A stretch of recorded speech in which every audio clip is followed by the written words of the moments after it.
This page is the front cover of a Japanese Nintendo 64 magazine from January 2000. The magazine is titled 64Dream and is volume 40. The cover highlights several featured games, including Donkey Kong 64, and mentions Pocket Monsters Gold and Silver, although these were Game Boy Color games. The cover art showcases Mario and Donkey Kong prominently, alongside Peach, Yoshi, and a Bob-omb. A list of game titles is shown, which includes Zelda no Densetsu Gaiden, likely referring to The Legend of Zelda, Majora's Mask, Kirby 64, The Crystal Shards, Mario Party 2, Custom Robo, Doshin the Giant, Resident Evil 2, Bomberman 64, The Second Attack, and Super Robot Wars 64. There's also a special feature mentioned about the 64DD console with Hirabayashi Hisakazu, and it notes the start of a strategy guide for a highly anticipated game. A bonus item is also advertised as Zelda New Year's card stickers. The magazine's price is 490 yen.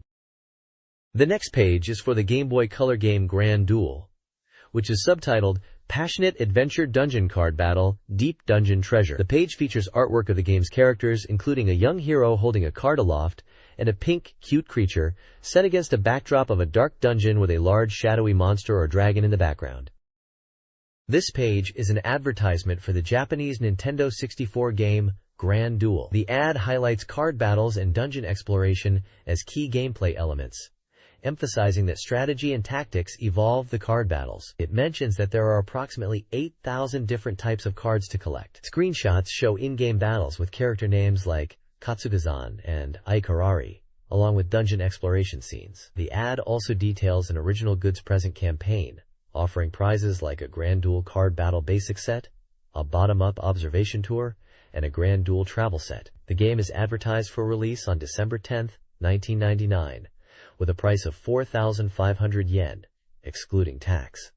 The publisher is listed as bottom-up.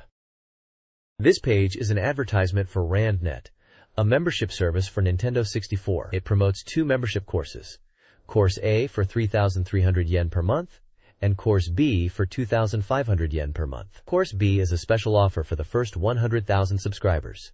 Both courses include a 64DD, modem, memory expansion pack, RandNet disc, and modular cable.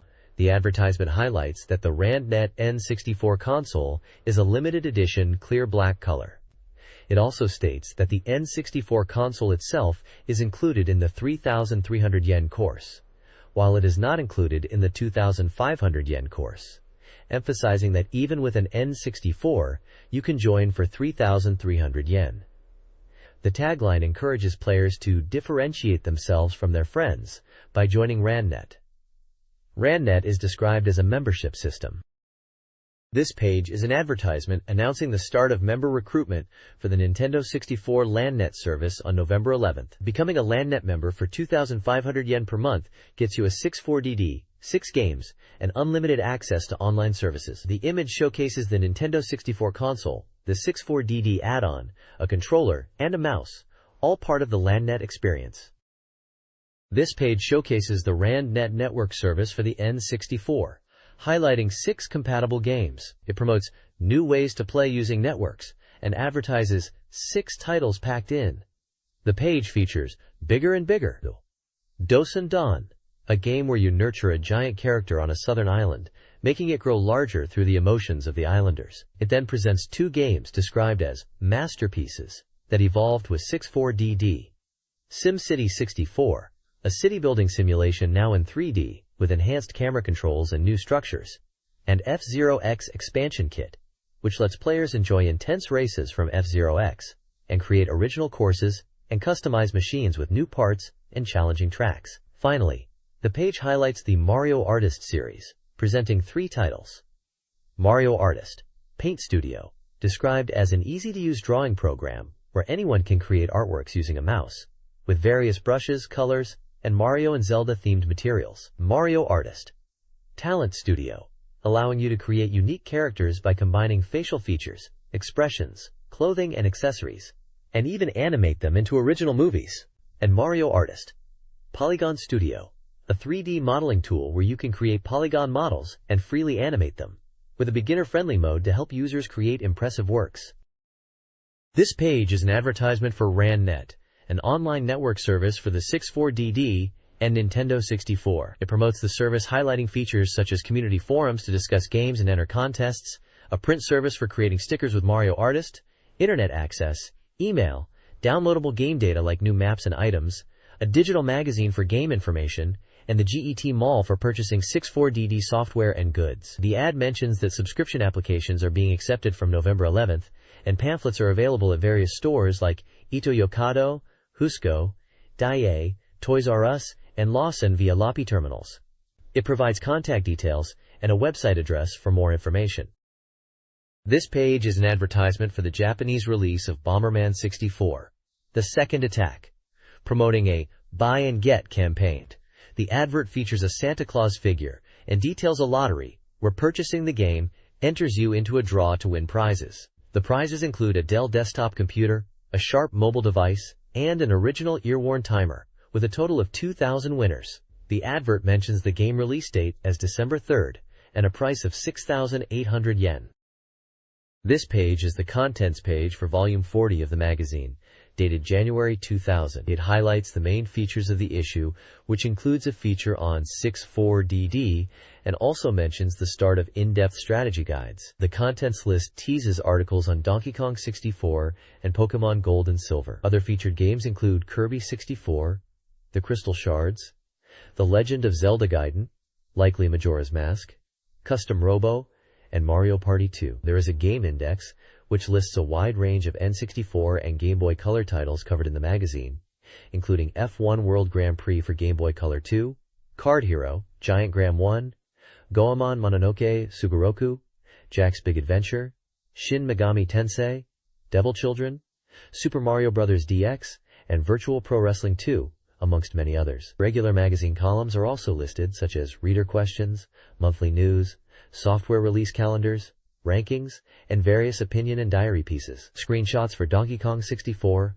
and Pokemon Gold/Silver are visible on the page alongside a monster description box. This page is a monthly calendar announcing the year-end rush of software releases for N64, Game Boy, and Super Famicom. December 1st marks the beginning of 64DD online services, with distributed software titles including Mario Artist Paint Studio and Giant Donkey Kong. The article mentions that N64 software releases may decrease in the year 2000, possibly shifting release dates earlier than originally planned. It also highlights the upcoming N64 game, Furai no Siren, likely Fushigi no Dungeon, Furai no Shiren 2. The Coming Soon section previews games like Puyo Puyon Party, Beetle Adventure Racing, Star Twins, Custom Robo, Bomberman 2, Tunneler B4, Robot Pankatsu 64, Goemon's Great Adventure, Mario Party 2, and Choro Q Fighter 64. The December calendar lists daily game releases and also historical events, with key N64 titles, like Custom Robo and Bomberman 2 on December 3rd, Donkey Kong 64 on December 10th, Castlevania, Legacy of Darkness, and Goemon Mononoke Sugoroku on December 16th, and Mario Party 2 and Choro Q Fighter 64 on December 17th. Finally, Ninja Tan 64 Game Gallery is listed for release on December 30th. This page from the magazine showcases the Doki Doki Dream Ranking, a reader's poll of the top 20 most anticipated upcoming N64 games, alongside a top 10 ranking of currently popular titles. The anticipated games ranking is topped by Zelda Gaiden, which is actually The Legend of Zelda, Majora's Mask with Kirby 64, The Crystal Shards in second place, and Mother 3 in third. Screenshots are displayed for these top 3 games, giving a glimpse of each title. Other noteworthy games in the anticipated list include Donkey Kong 64, Paper Mario, listed as Super Mario RPG 2, and Super Robot Wars 64. The popular games top 10 list is headed by Super Robot Wars 64, followed by Super Smash Bros. And Pokemon Stadium 2. The article emphasizes the high level of reader anticipation for The Legend of Zelda, Majora's Mask, stating it achieved a record-high score in the ranking, even surpassing the score previously held by The Legend of Zelda, Ocarina of Time. It also mentions the popularity of Talent Studio and Donkey Kong 64, highlighting their strong performance. This page shows 2 top 10 lists, one for wanted software and one for wanted hardware. The wanted software top 10 is actually a top 50, and it lists games like Donkey Kong 64 at number 1, The Legend of Zelda Gaiden, Ocarina of Time sequel, Pokemon Silver, Pokemon Gold, Super Mario RPG 2, Mario Party 2, Kirby 64, The Crystal Shards, The Legend of Zelda, Link's Awakening DX, Super Robot Wars 64, and Mother 3, which is noted as unreleased at the time. There are many other N64 and Game Boy games listed below in the top 50.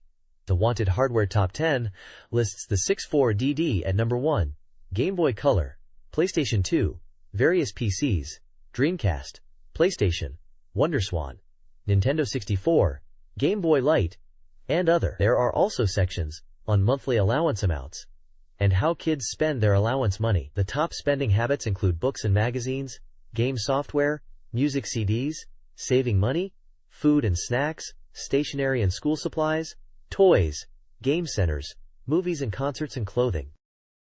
This page is a game preview for Donkey Kong 64 on the Nintendo 64. It showcases artwork of Donkey Kong and the Kong family, including Diddy, Lanky, Tiny, and Chunky Kong. The page details the game's premise, stating that King K. Rool is once again causing trouble, this time attempting to destroy DK Isle with his new Blastomatic cannon. However, his plan fails, and he instead resorts to kidnapping the Kongs and stealing their golden bananas. The info boxes highlight key details about the game, mentioning it is published by Nintendo and developed by Rare, set for release on December 10th, and priced at 7,800 yen, which includes the memory expansion pack.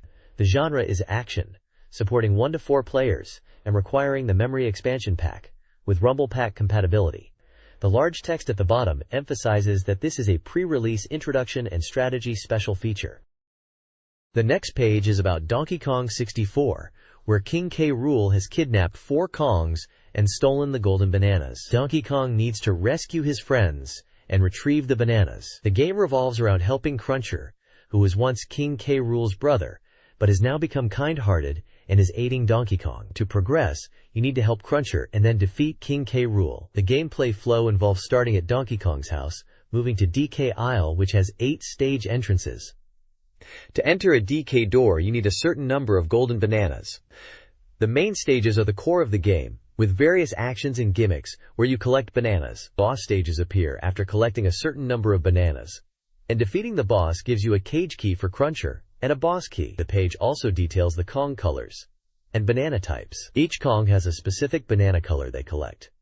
Donkey Kong is yellow, Diddy Kong is red, Lanky Kong is blue, Chunky Kong is green, and Tiny Kong is purple. In each stage, there are 100 regular bananas and 5 golden bananas for each Kong to collect, meaning a total of 500 bananas and 25 golden bananas per stage. You need to remember the banana color for each Kong to collect them effectively. Initially, only Donkey Kong is playable, but you can rescue the others to add them to your team. Donkey Kong 64 features various characters who aid the Kongs. Cranky Kong provides hints, Funky Kong operates a weapon shop, and Candy Kong provides musical instruments, all in exchange for banana coins. Other key characters include Lanky Kong, appearing as a ghost, Snide, a Kremling plotter, Trough and Scoff, who open boss doors, and the legendary Banana Fairy, who gives a camera. The game world is filled with items, some initially inaccessible. These include golden bananas, crystal coconuts, ammo, and different types of bananas. Other items like banana coins, film, banana medals, and soapfish offer various benefits. Additionally, items like crowns, clowns, one-ups, watermelons, health, headphones, instrument use, watermelon boxes, and mysterious rare and N64 coins provide further gameplay elements. This page is a guide for Donkey Kong 64, explaining the basic controls and actions. It details what Donkey Kong can do when standing still, running, jumping, hanging from vines, and swimming, listing button combinations for actions like jumping, attacking, long jumps, backflips, and diving. The guide further explains interactive elements found in the game, such as various switches, pads, and barrels. It describes tag barrels for switching Kongs, warp pads for fast travel, Kong switches, weapon switches, golden banana barrels for minigames, sound pads, transformation barrels to turn into animal friends, TNT barrels for explosions, and Kong pads which trigger effects when a Kong with the matching face stomps on them. This page is dedicated to Donkey Kong 64, highlighting the initial stages of the adventure. It starts by directing players to Cranky Kong's lab to learn the 4 basic actions of the game. The guide then moves on to the first stage, Jungle Japes, detailing how to navigate the area after leaving Donkey Kong's house. It explains how to obtain the coconut cannon from Funky Kong's armory by spending 3 banana coins. Finally, the page describes rescuing Diddy Kong, who is being held captive at the top of the mountain. This involves using the coconut cannon to activate weapon switches, and upon rescuing Diddy, playing a Kong Pad minigame where players can learn the barrel blast move. This page is all about Donkey Kong 64. It starts by explaining how to use Rambi the Rhino's charge attack to smash through obstacles like small houses after transforming into him using a barrel. It then details how to switch to Diddy Kong by using tag barrels, noting that Diddy can reach areas Donkey Kong cannot. The page describes acquiring Diddy's peanut popgun weapon from Funky Kong by trading 3 banana coins, essential for activating weapon switches. Moving on, it guides players to enter a mountain area, explaining that weapon switches need to be hit to create climbable footholds and retrieve a golden banana inside. A minecart minigame is featured, unlocked after Cranky Kong teaches Diddy the Diddy Tackle move, which is used to activate machine switches in a tower, leading to a conveyor belt and the minigame. Lastly, the page covers the stage boss Armadillo. To reach him, 60 bananas are needed to enter his room in the Loaf and Scoff area, and giving bananas to Scoff opens the boss door. Armadillo attacks by firing cannons and rolling. The strategy to defeat him is to wait for openings and attack with TNT barrels, which stun him, requiring multiple hits to win. This page is a strategy guide for a level called Crushland in the game Donkey Kong 64. The guide takes you through several objectives to progress in this area. First, it explains how to get an instrument from Candy. You need to go to Candy's shop, and she will give you an instrument in exchange for banana coins. Donkey's instrument is a pair of bongos. Next, it directs you to Cranky's lab. You need to head to Cranky's lab, crossing a rope near Kong Barrel, to reach a sound pad on the upper level. Playing the guitar on this sound pad opens a tunnel where Cranky is waiting. Then, the guide explains how to beat the drums and bring out the tower. After learning a special move called Barrel Jet from Cranky, you need to find 4 drums marked with Diddy's face. Hitting all the drums will make a giant tower appear, and you can use the barrel jet to reach the top of the tower where a golden banana awaits. Finally, it guides you on how to help the camel. Ori has locked up a llama, and Ori's key is in the clouds. You need to find a Kong Pad and use the barrel blast action. At the end of the barrel blast, you need to hit the DK star, which will open Ori's cage and help the llama. Helping the llama will reward you with a golden banana. This page is focused on providing tips and strategies for Donkey Kong 64. It highlights sections called Setting a Goal Here, This is the Goal Challenge, and Diddy's Barrel Jet. These sections seem to guide the player through specific parts of the game, possibly puzzles or challenges. The page also dedicates a section to the stage boss Dogadon, providing hints on how to defeat this boss. The page uses screenshots from the game to illustrate the points being made and guide the player visually. It appears to be a walkthrough or strategy guide, offering advice for progressing in Donkey Kong 64. This page is dedicated to the multiplayer battle arena mode in Donkey Kong 64. It highlights that up to 4 players can engage in battles, making it similar to games like Super Smash Bros. And GoldenEye 007 in terms of chaotic fun. To unlock this mode from the main menu, players must first succeed in the Adventure Battle Arena and obtain a crown. The page introduces 2 main battle modes: Monkey Smash, a target smashing competition against the clock, and Battle Arena, a last Kong standing mode with various items to use. Another feature highlighted is the Banana Fairy Collection Mystery. By finding banana fairies on Fairy Isle using a camera obtained in the game, players can unlock secrets based on how many they capture. One such secret is the DK Theater, which becomes available after finding just 2 fairies and allows viewing movies within the game. Finally, the page explains how to check game progress. Players can access a menu by pressing the Start button to review their golden banana count and other collected items, with different screens accessible using the Z and R buttons. The screenshots show examples of gameplay in these modes and the progress screen. This page is a preview for Kirby 64, The Crystal Shards, highlighting it as a highly anticipated action game for the Nintendo 64. The article mentions that the control scheme has changed from the 3D stick control used in Space World demos to the D-pad for this version. A key feature emphasized is the upgraded copyability system. now allowing Kirby to combine two abilities for more varied attacks and strategic gameplay. The screenshots showcase gameplay in different environments, including grassy areas and underwater sections, demonstrating the 3D perspective and camera angles in these scenes. The game information box details the title as Star Kirby 64, tentative title, the publisher as Nintendo, a planned release date in March 2000, a price of 6,800 yen, the genre as action, an unspecified number of players, and notes compatibility with the Rumble Pack. This page is dedicated to The Legend of Zelda: Majora's Mask. It highlights the game's focus on masks, showcasing it as a key element. The game is listed with a release date of March 2000, published by Nintendo, priced at 6,800 yen, categorized as a 3D action RPG for one player, and noted to be compatible with the Memory Expansion Pack and Rumble Pack. The text mentions that Ocarina of Time was released on November 21st, and that this new game is a sequel. The page emphasizes the mask shop and acquiring important masks, showing examples like the Bunny Hood, Deku Mask, Goron Mask, Zora Mask, and others. It discusses how masks are important in the game and can be obtained, likely from the mask shop owner who appeared in Ocarina of Time. Screenshots demonstrate gameplay and Link wearing various masks. The article suggests that characters in the game will react differently depending on the mask Link is wearing, adding depth to interactions. This page is about The Legend of Zelda: Majora's Mask. It introduces two new fairy characters, Belle, sister, and Mond, brother, who are appearing in the game. The page mentions that these two fairies are observing Link riding Epona. It is suggested that the name Belmond comes from Sahibi saying, "Because it's ketchup." The page discusses the relationship between these two fairies and Skull Kid, noting that they seem to be acting together. It questions if the fairies are related to the Skull Kid in some way. The screenshots show Link encountering Skull Kid and being ambushed by him while riding Epona. Another section focuses on Link being transformed into a Deku Nuts, Deku Scrub, by Skull Kid. The text explains that due to Skull Kid, Link's appearance has changed to Deku Nuts. It also has a little side note about Deku flower language that says, "If you wait, there will be fine weather for seafaring," but clarifies that it is a lie, likely a humorous remark. The bottom section titled, Outlaw Story. Information from now on is the real thing.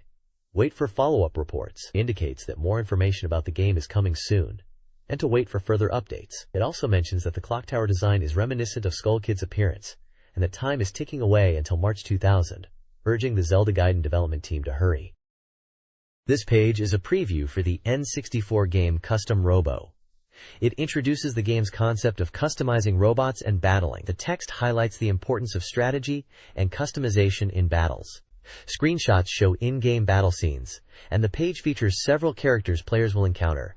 Shinichi with his Robo-Robin, Karin with her Robo-Freya, Rihito from school with his Robo-Draku, and Hayao from the park with his Robo-Soul. Below, it showcases more characters from the robot station and school.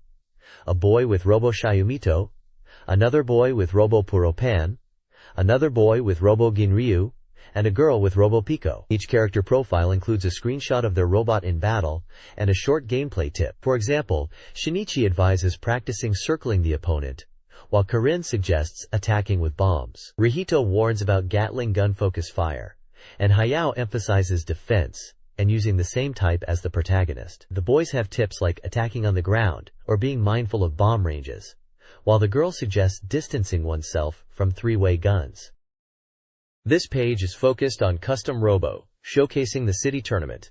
It gives gameplay advice on customization, emphasizing understanding your opponent and the Holosseum. The page details different battles in the tournament, starting with the city tournament, then moving to the Cattleya division, and finally the STC East and West sites. For each section there are VS battles against characters like Fukashi with Dotekon Robo, Shinichi with Robin Robo, Hayao with Soul Robo, Rihito with Drake Robo, and Karin with Flare Robo in the city tournament. The Cattleya division features battles against Servant Schmidt Robo, Cage Seller Togenzai Robo, and Jake with Jane Robo. The STC East site includes rematches with Fukashi, a girl with Stella Robo, and Rihito, while the STC West site features Cattleya with Bell Robo, Gosetsu with Crazy Harpoon Robo, a boy with Keenhead Robo, Jake, and Hayao. Advice for each opponent is given. For example, against Fukashi's Dotekan Robo, jump attacks are highlighted, and against the STC East Fukashi, it's recommended to keep distance and attack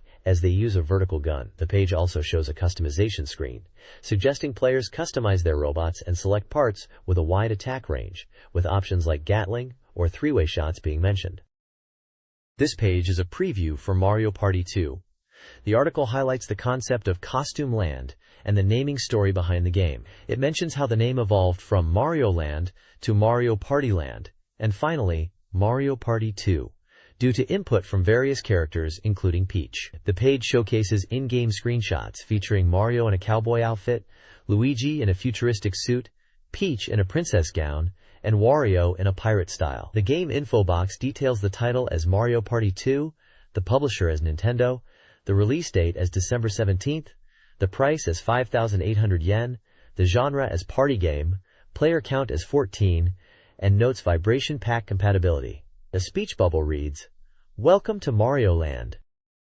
This page introduces two new boards in Mario Party 2.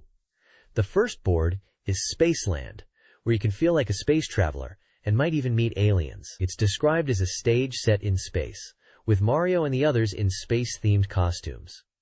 The stage design is very sci-fi and stylish, promising fun with its SF-like gimmicks. The goal is to defeat Bowser.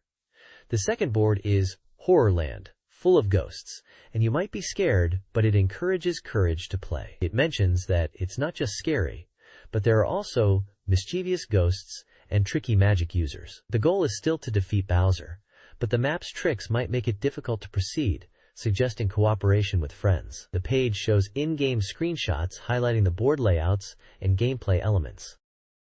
This page showcases Mario Party 2, focusing on two main areas, Mystery Land and Minigame Land. Mystery Land is described as a large adventure world full of riddles and mysteries. The text mentions that Bowser is up to no good, and the map is complex, so players need to be careful. Screenshots depict board gameplay with various scenarios and character interactions, including dealing with Sphinx Koopa, who asks riddles. Minigame Land is presented as a place to buy minigames using coins and stars earned in the main game. It mentions that players can practice purchased minigames anytime. Screenshots illustrate the minigame shop interface and a minigame where players control characters on platforms being shaken by Bowser. The text suggests buying minigames, especially ones you are not good at, to get ahead of friends. This page previews the Nintendo 64 board game, Ganbare Goemon, Mononoke Sugoroku. The article explains battle mechanics, detailing how players inflict damage in battles, and the strategic use of Ofuda items, which can support attacks or recover health. Screenshots show in-game battles and character status screens. The article also advises using clever tactics and leveling up your summoned Mononoke to gain an advantage. This game was released only in Japan and did not have an international release. This page is a preview for the Nintendo 64 game Akumaju Dracula Mokushiroku Gaiden, Legend of Cornell, which was released internationally as Castlevania, Legacy of Darkness. Published by Konami, it was scheduled for release on December 16th, priced at 7,800 yen and requiring 128 megabytes of memory. It's an action game for one player, supporting the memory expansion pack and save backups. The article highlights Cornell as the main character, a powerful beastman who can transform and is strong even in human form, boasting a long attack range. It mentions stages from the previous Castlevania. Dracula's Apocalypse game will reappear but with significant rearrangements to provide a fresh experience. Screenshots showcase in-game action and environments, with captions like, "This normal attack is strong," and "Defeat enemies with continuous blows." Character illustrations of Cornell, Carrie, and Reinhardt are also featured, hinting that Reinhardt and Carrie can be used if certain conditions are met in the game. This page unveils new information, highlighting the introduction of Henry as the fourth playable character in a game. It mentions that players can choose from the beginning, and introduces Henry as a cool, gun-wielding character. The objective in the game is to rescue 6 children within a 7-day in-game time limit across 6 stages. Interestingly, this character was originally a hidden character in the US version, but is available from the start in the Japanese release. The page also introduces other characters like Dracula, Earl, Ida, and Ortega as newly revealed characters, showcasing character art and in-game screenshots. This page is focused on Biohazard 2, known internationally as Resident Evil 2, for the Nintendo 64. The game, published by Capcom and priced at 7,800 yen, is a survival horror experience for a single player and is scheduled for release this winter. It will require 512 MB of memory and is compatible with the Vibration Pack and Memory Expansion Pack. The page highlights the terrifying nature of the game, with the text emphasizing the spine-chilling fear of a biological disaster. This page is about the N64 version of Resident Evil 2. It details the control scheme for the N64, highlighting the use of the 3D stick and C button controls, which were a new control method compared to the original PlayStation version. The page explains the functions of the A, Z, R triggers, Start, C buttons, D-pad, and 3D stick. It also mentions the use of memory expansion packs to enhance the graphics and vibration packs for immersive gameplay. Screenshots show Claire Redfield in action, battling zombies, and also menu screens featuring weapons like the Desert Eagle and DOT-50A e-bullets. The page also includes impressions of the controls, noting that while 3D stick control might feel unfamiliar to players used to the PlayStation version, it becomes natural and comfortable after getting used to it. This page is showcasing powerful weapons in Biohazard 2, known as Resident Evil 2 internationally, and how to use them effectively against creatures. It highlights various weapons players can obtain as they progress through the game, starting from basic weapons like the combat knife and handgun, to more powerful options such as the shotgun, bowgun, crossbow, machine gun, grenade launcher, Desert Eagle, spark shot, and flamethrower. The page details each weapon with a description and a screenshot of it in action. For example, the handgun section mentions that both Leon and Claire use 9mm parabellum handguns, with Leon's H and KVP-70 holding 18 rounds and Claire's Browning HP holding 13. The shotgun section describes its widespread and power to blow off zombie heads and mentions custom parts to further enhance its capabilities. The grenade launcher section talks about different grenade types and their explosive power, and the Desert Eagle is described as a powerful .50 caliber handgun. The spark shot, exclusive to Claire, is described as a high-voltage weapon effective against enemies, and the flamethrower, using chemical fuel, is highlighted as particularly effective against plant-based monsters. The page emphasizes that powerful weapons are essential for overcoming tough enemies in the game, but ammo becomes more limited as stronger weapons are used. This page is dedicated to the characters and creatures appearing in Biohazard 2, known as Resident Evil 2 in English. The top section introduces the main characters. Leon S. Kennedy, a rookie cop arriving in Raccoon City on his first day. Claire Redfield, who comes to the city looking for her brother Chris. Ada Wong, a mysterious woman who appears before Leon searching for her lover John. Sherry Birkin, the daughter of the Umbrella Corporation's William Birkin, who finds herself caught up in the incident.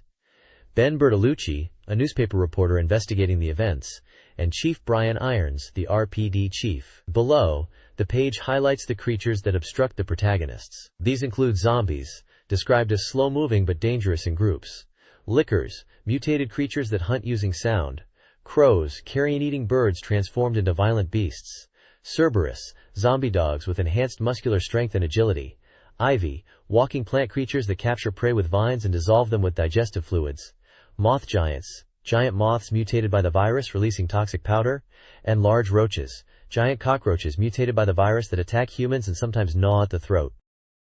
This page is an advert for Bomberman 64, the second attack, known as Baku Bomberman 2 in Japan.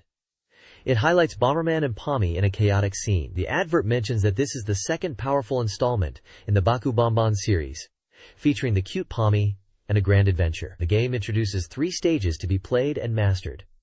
It also mentions an interview with the Sapporo developers included. Game details listed include the title as Baku Bomberman 2, the developer is Hudson, the release date is December 3rd, the price is 6,800 yen, it requires 128 MB memory and backup, the genre is 3D action, it supports 14 players and vibration packs. The next page provides a guide to the basic controls and important items in Bomberman 64. It describes the 3D stick for movement and bomb timing, A button for bomb placement, B button for picking up and throwing bombs or items, and Z trigger for remote bomb detonation. The page details various items. Bomb up increases bomb capacity. Fire up increases explosion range. Remote control allows remote detonation. Kick lets you kick bombs. Gloves for throwing bombs. Full fire up for maximum firepower. boots for increased movement speed, slow down to reduce movement speed, heart to revive Bomberman, and money for shop purchases. It also explains the Pommy, or Pommyu, a creature that helps Bomberman and can be controlled by a second player, growing by eating specific food items like cake, meat, and fruit. The Guardian suit is story mode armor split into 4 parts, each granting special abilities. Guardian helmet for remote bombs, Guardian mail for shorter fuse times, Guardian arm for bomb throwing, and Guardian boots for bomb kicking. Finally, it introduces attribute bombs, which require defeating bosses to obtain. These include Fire Bomb, which explodes with fire, Ice Bomb, which freezes water and enemies, Lightning Bomb, which shocks enemies and machines, Hurricane Bomb that creates tornadoes, and Napalm Bomb, a powerful bomb. This page is about the game Bomberman 64, The Second Attack. It details the game's start, where Bomberman and Pommy are captured on Alcatraz planet and need to escape. The page encourages players to try various things in stages filled with traps and puzzles, suggesting bomb usage and experimentation to progress. After defeating the boss Belferu, players can overcome water obstacles by destroying devices. Another section explains how to destroy the gravity generator by breaking pillars and solving block puzzles. The boss, Crimson Flame Belferu, is introduced as a fire user and a strong opponent, emphasizing the need to observe his movements and attacks to place bombs effectively. Finally, the page explains custom parts, which are obtained after defeating Belferu and can be used in custom bomber mode to change Bomberman's appearance. This page talks about Bomberman 64 and the water-themed world Aquanet. It highlights that Bomberman is weak against water and will get a game over if he falls into deep water. The page describes various gameplay elements in Aquanet, like adjusting water levels by destroying objects and solving puzzles to raise or lower water. There are tips for using bombs to activate switches to operate elevators. The page also showcases the boss fight against Bevimos, an ice-controlling enemy. Finally, it mentions custom parts that can be found in this world, and the Guardian suit that provides special effects when equipped, obtainable by using bombs of a certain attribute. The screenshots illustrate these gameplay mechanics and boss fights.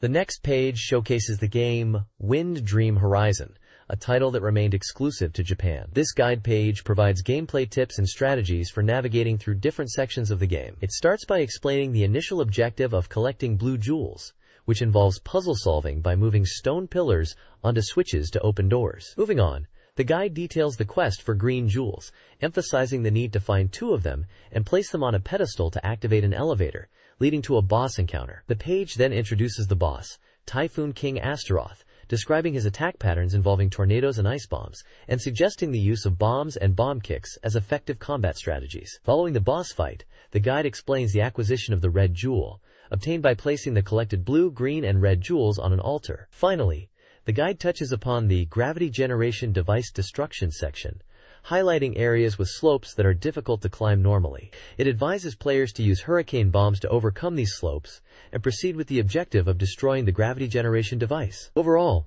this page serves as a helpful walkthrough for key objectives and challenges within Wind Dream Horizon.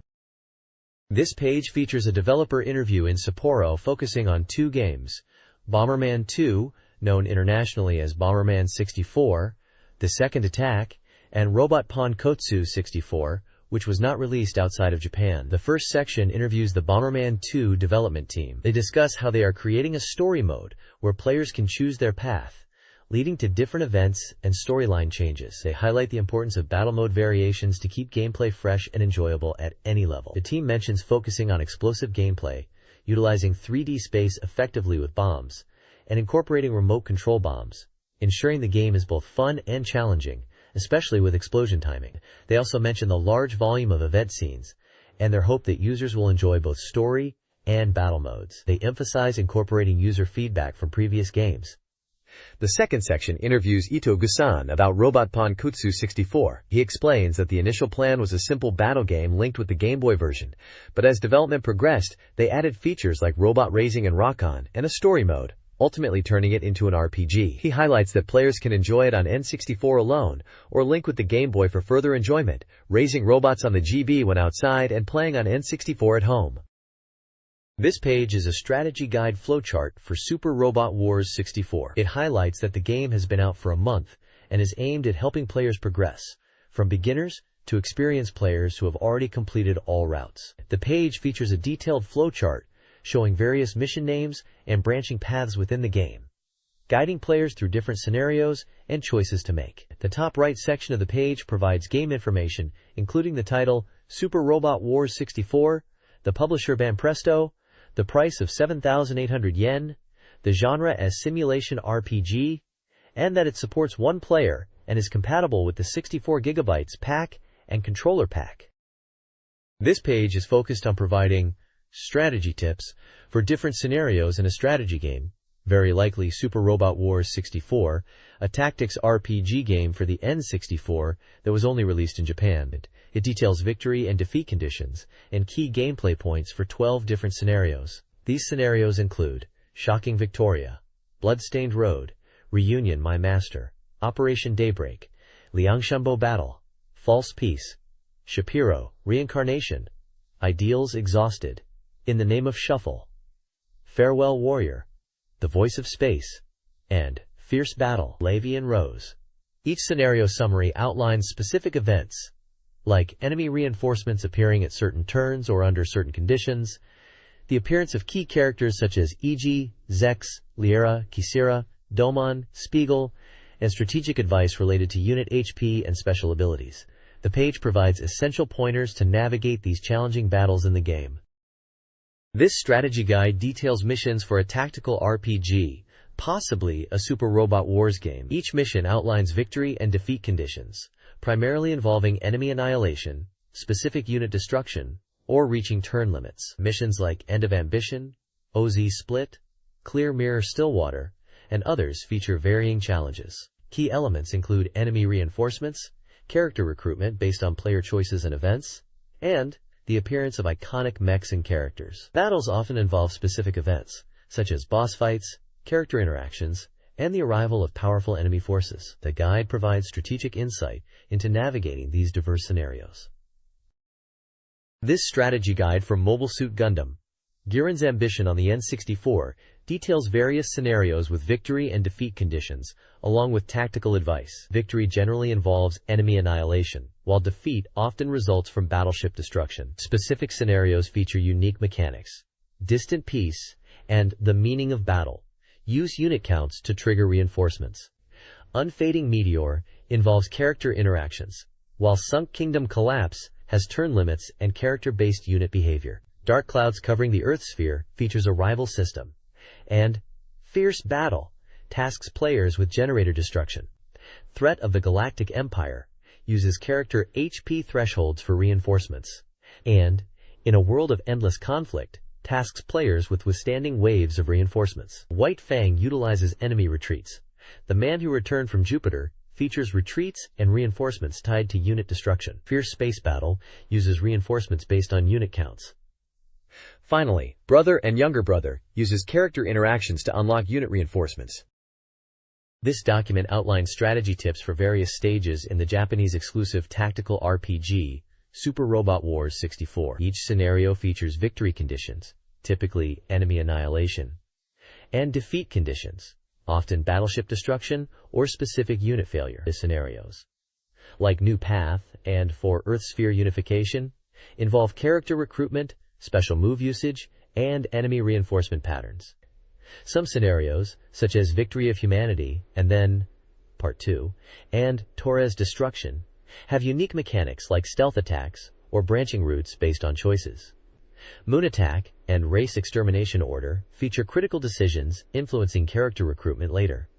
Other scenarios include The End of Ambition, The Man Who Could Not Become God, simply because of pureness, Chaos Never Ends, With Heart Lodged in That Fist, Messenger from Axis, and Kilimanjaro Storm.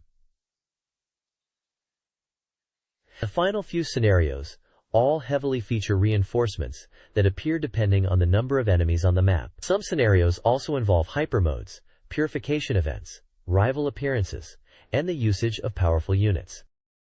This page details scenario branches and exclusive units in the Game Boy Color version of Super Robot Wars Link Battler, presumably contrasting it with a hypothetical N64 version. The game features branching scenarios triggered after specific points in the game, often dictated by map victory conditions like total enemy annihilation or ally unit survival. Some scenarios, such as Sirocco Stands Up and Joint Battle Line, have victory conditions of total enemy annihilation and defeat conditions tied to ally unit destruction. The page lists a range of units unique to the Game Boy Color version, including iconic mechs like Grandizer, Getter Robo, Wing Zero, and others. Several scenarios like F-91 Departure, Goshogun Dispatch, and Zambot 3 Sortie are detailed, each with specific unit deployments, victory conditions of enemy annihilation, and consistent defeat conditions based on ally unit destruction.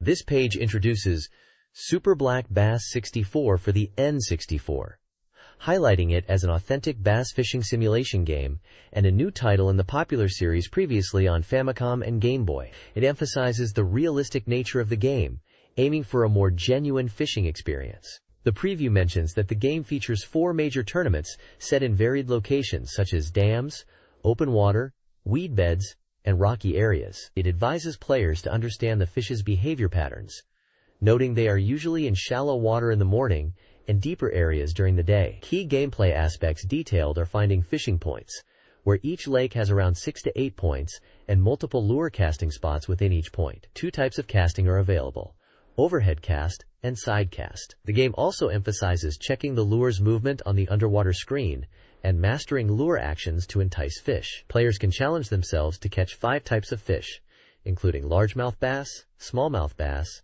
bluegill, and rainbow trout. The game is scheduled for release in February 2000 in Japan and will be compatible with a dedicated controller.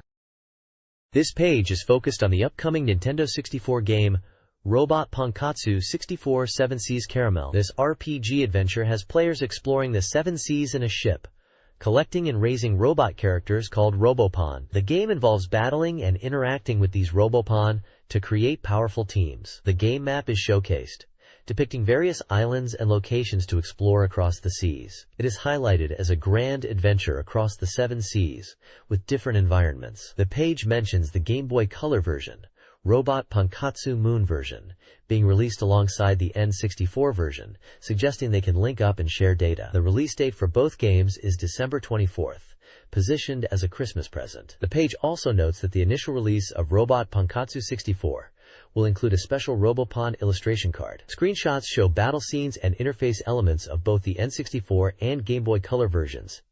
It seems like battles involve turn-based commands and special moves. Robot Pankatsu 64 appears to be exclusive to Japan and is presented as a complete edition of the Robot Pankatsu series, following up on the Game Boy versions.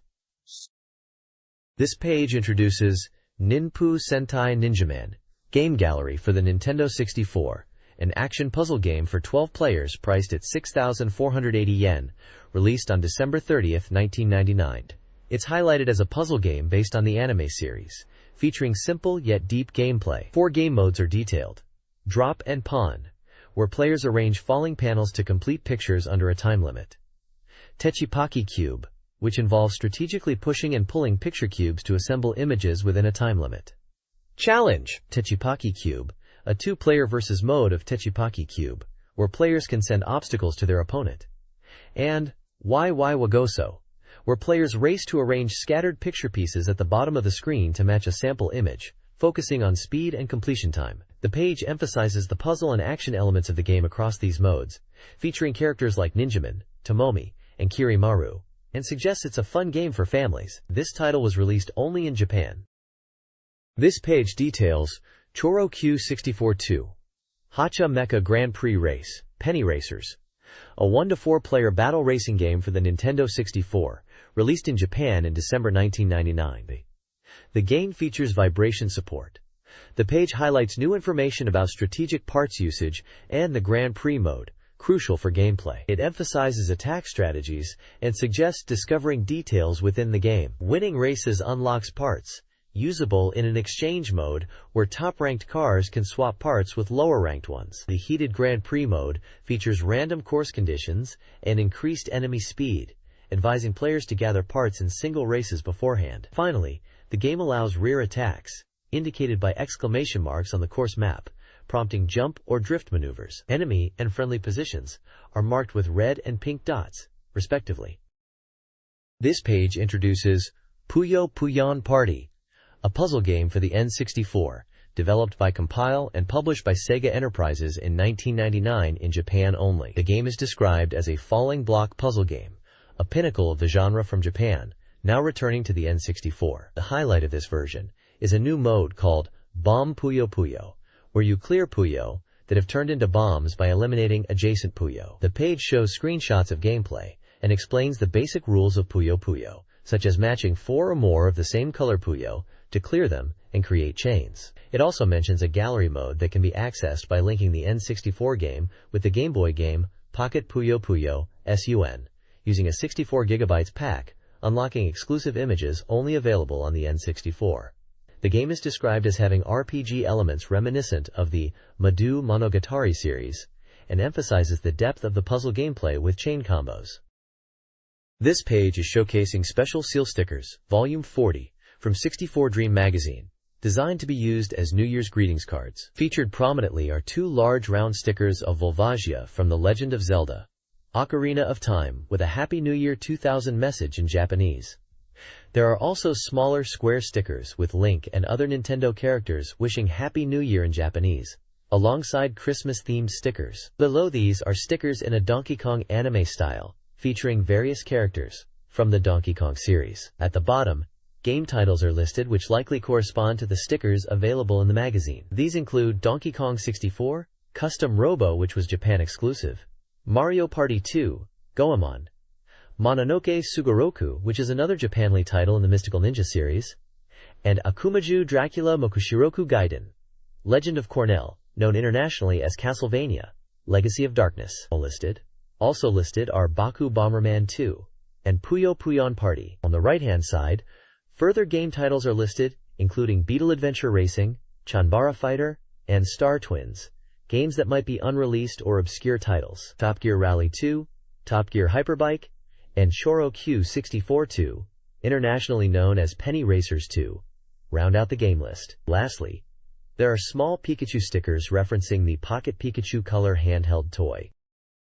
This page is a blank yellow page with some paper texture and slight discoloration. It appears to be a simple page with no text or game-related content visible. This magazine section, From Letters, features reader inquiries and illustrations. Readers ask about the upcoming Dolphin console, with humorous responses imagining historical Mario games and Pikachu-themed baseball uniforms if Nintendo bought a team. DVD playback on the Dolphin is discussed, with uncertainty resolved at a later event. The magazine addresses the Taiwan earthquake's minor impact on a Game Boy service, while Dolphin chip production appears unaffected. A question about Pokemon cards being considered gambling is also answered. Finally, a reader confirms Shigeru Miyamoto's involvement in Donkey Kong's creation. The page also showcases reader-submitted fan art of various game characters, including Mario, Ness, and characters from Castlevania and Dragon Quest. The article, Chiburu's Analog Chat, Be Myself, the 26th, in a series critiquing game reviews, focuses on the author's dissatisfaction with traditional scoring systems. They recall the magazine's past use of 100-point scales for titles like Dragon Quest V and Zelda. A link to the past, highlighting how reviews were sometimes based on limited pre-release information rather than extensive gameplay. The author reflects on past practices, including a review based on reader feedback, and shares a personal anecdote about finding enjoyment in games regardless of critical reception. The main argument encourages readers to form their own opinions and not rely solely on media hype. Other sections include a Q&A about reader survey characters, a love advice column, introductions to sake and food for the season, and a reader postcard submission corner. Reader contributions for Fire Emblem, Thracia 776 are featured. Strategies include maximizing Leif's movement in Chapter 17. Others discuss the game's difficulty, with one reader rejoicing in finally completing the game, and others reflecting on tough chapters, especially Chapter 10. Reader voice actor suggestions for an anime adaptation are presented. The character Pyrus' high critical hit rate with longbows is highlighted. A popularity poll reveals Seti leading the hero category, Nana and Safi close in the heroine category, and Dorius in the nice old man category. Finally, reader-submitted illustrations are showcased, demonstrating the community's affection for the game and its characters. The next page delves into reader feedback and opinions. First, the Zelda Corner discusses the game's time concept and how it links to the real-world clock. Readers seem intrigued by the in-game time progression and how events might unfold in sync with actual time. Next, the Mother 3 section, subtitled The Desperate Situation of the Pig King, focuses on reader excitement for the upcoming game. They are eager for a dramatic and moving story. The article mentions that at Space World, a playable demo was available. Though it wasn't story-driven, it successfully built anticipation. Reader comments highlight the action game feel and appreciation for the village messages and music. Finally, the Kirby 64, The Crystal Shards section highlights its popularity. It mentions that readers were able to experience the game at Space World. It was initially introduced in autumn 1996 with the title Kirby Bowl 64 Air Ride, showcasing action and race elements. It then evolved significantly into Kirby 64, The Crystal Shards. Readers' impressions are shared, with one noting the button-mashing feel, another appreciates the copy abilities in the game. This page features a mix of content, starting with a section reflecting on Super Robot Wars, where the magazine corrects a previous mistake about the number of combined robots in Dairuger 15, highlighting God Neros from Go Shogun as having 35 robots. They also mention that Dairuger is a prominent robot in 4th Super Robot Wars.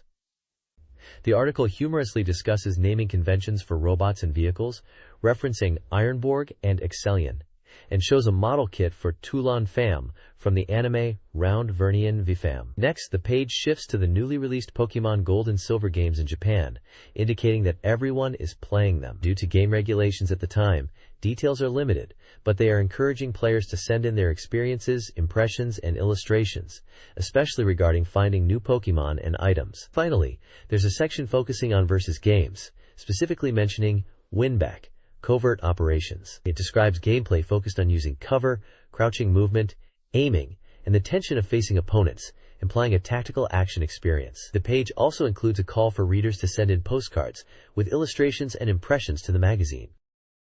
This page of Dream, Drunker manga, is about the game Pokemon Gold and Silver. The characters are discussing the new Pokemon game and are introduced to a Monster Ball craftsman named Gantetsu. Gantetsu has created a special Monster Ball that is said to inflict massive damage, even to Pokemon at full health. The characters seem concerned about being test subjects for this dangerous ball.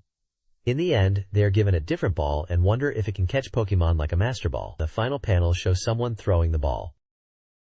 This page is a manga comic strip with characters who resemble those from Nintendo games like Pokemon, Zelda, and Mario. The comic starts with someone creating special balls, one being an R-Wing design ball with a 360 degrees all-range mode, which sounds like a reference to Star Fox. Different types of balls are made, including one that grants wishes and another that makes you friends with Pokemon. The comic ends with a declaration of Operation Failed, and one character being told to go away and play as another character claims to be busy, giving a humorous conclusion to the ball-making scenario. The article analyzes the concept of a game Armageddon in 1999 and 2000. It questions whether these years, marked by the Mayan prophecy and the Y2K problem, truly represented a crisis for the game industry, noting production delays due to events like Taiwan's earthquake. The piece explores anxieties surrounding the millennium shift and how games, with improving graphics and sound, reflected societal concerns. It wonders if media portrayals of game-related issues justified the Armageddon label, ultimately suggesting that true upheaval might lie in hardware transitions, particularly with the impending release of the PlayStation 2 and GameCube. The article also contains reader feedback regarding Zulgear games, covering Famicom-era titles. There is also a section on XUL Gearbox 200, referencing a popular software's price and a player's excitement about purchasing it. Games like Ogre Battle, Fional, and Pokemon Gold and Silver are mentioned as well. This page is an advertisement for the upcoming release of Pocket Monsters Gold and Silver for the Game Boy.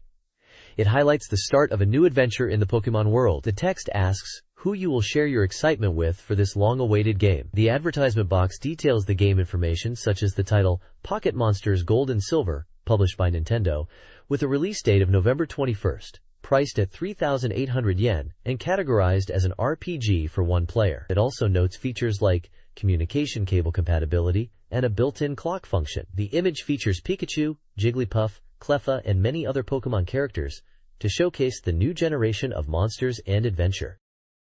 This page is about the upcoming release of Pokémon Gold and Silver. It excitedly announces the start of a new adventure in the Pokémon world, highlighting the anticipation for these new titles, especially for those who have been eagerly waiting for Pokémon Gold and Silver. It also speaks to those who haven't started playing yet, encouraging them to jump in. The page introduces the protagonist, a boy wearing a hat, and his rival, described as a slightly edgy character whom you'll encounter many times during your adventure. It mentions that the adventure is supported by various people, and introduces 3 key figures. Professor Elm, who is described as a reliable Pokémon researcher who entrusts the protagonist with a Pokémon at the start of their journey. The protagonist's mother, who is a constant presence in the story, with frequent phone calls expected. And Professor Oak, who will provide the player with the new Pokédex. The page seems to be setting the scene for the game, introducing the core characters, and the premise of a new and exciting Pokémon adventure. This page is all about the amazing Pokégear and the new Pokémon Encyclopedia from the latest Pokémon adventure. It explains that with the Pokégear you'll be fine even if you're in trouble, as it's a great support item for your journey and has a really cool design. It highlights 4 key functions of the Pokégear. Firstly, the clock function, which always shows the time even when you turn off the power of the device. Secondly, the map function, allowing you to view the town map to check where you are currently. Thirdly, the phone function lets you talk to people you've met and receive calls as you progress through the story. Lastly, the radio function, which unlocks as you advance, allowing you to tune into different channels and listen to various programs. It makes you wonder what kind of shows are being broadcast. The page also introduces the new Pokémon Encyclopedia, or Pokédex, which has been redesigned and looks really cool, resembling a Game Boy. It features a search function to look up Pokémon, and it can sort Pokémon in 2 ways, by old type and by new type, showcasing examples of Cyndaquil and Who in both arrangements. This new Pokédex makes searching for Pokémon even more fun and user-friendly. This page is about how to manage your items and Pokémon in the Game Boy Pokémon games, specifically Red, Green, Blue, and Pikachu, and also mentions Gold and Silver. It explains how the backpack is organized into sections for different item types like items, Pokeballs, TMs/HMs, and key items. The page details the Pokémon Center, highlighting the PIC function, which allows you to manage your Pokémon boxes and switch Pokémon in your party, and also the Nurse Joy counter for healing your Pokémon. It introduces the time capsule for trading Pokémon between different game generations, the Trade Center for exchanging Pokémon with friends using a link cable, and the Coliseum for battling friends Pokémon, also using a link cable. Characters shown include the player character, Professor Oak, and Bill Masaki. The screenshots depict gameplay from the Game Boy Pokémon games.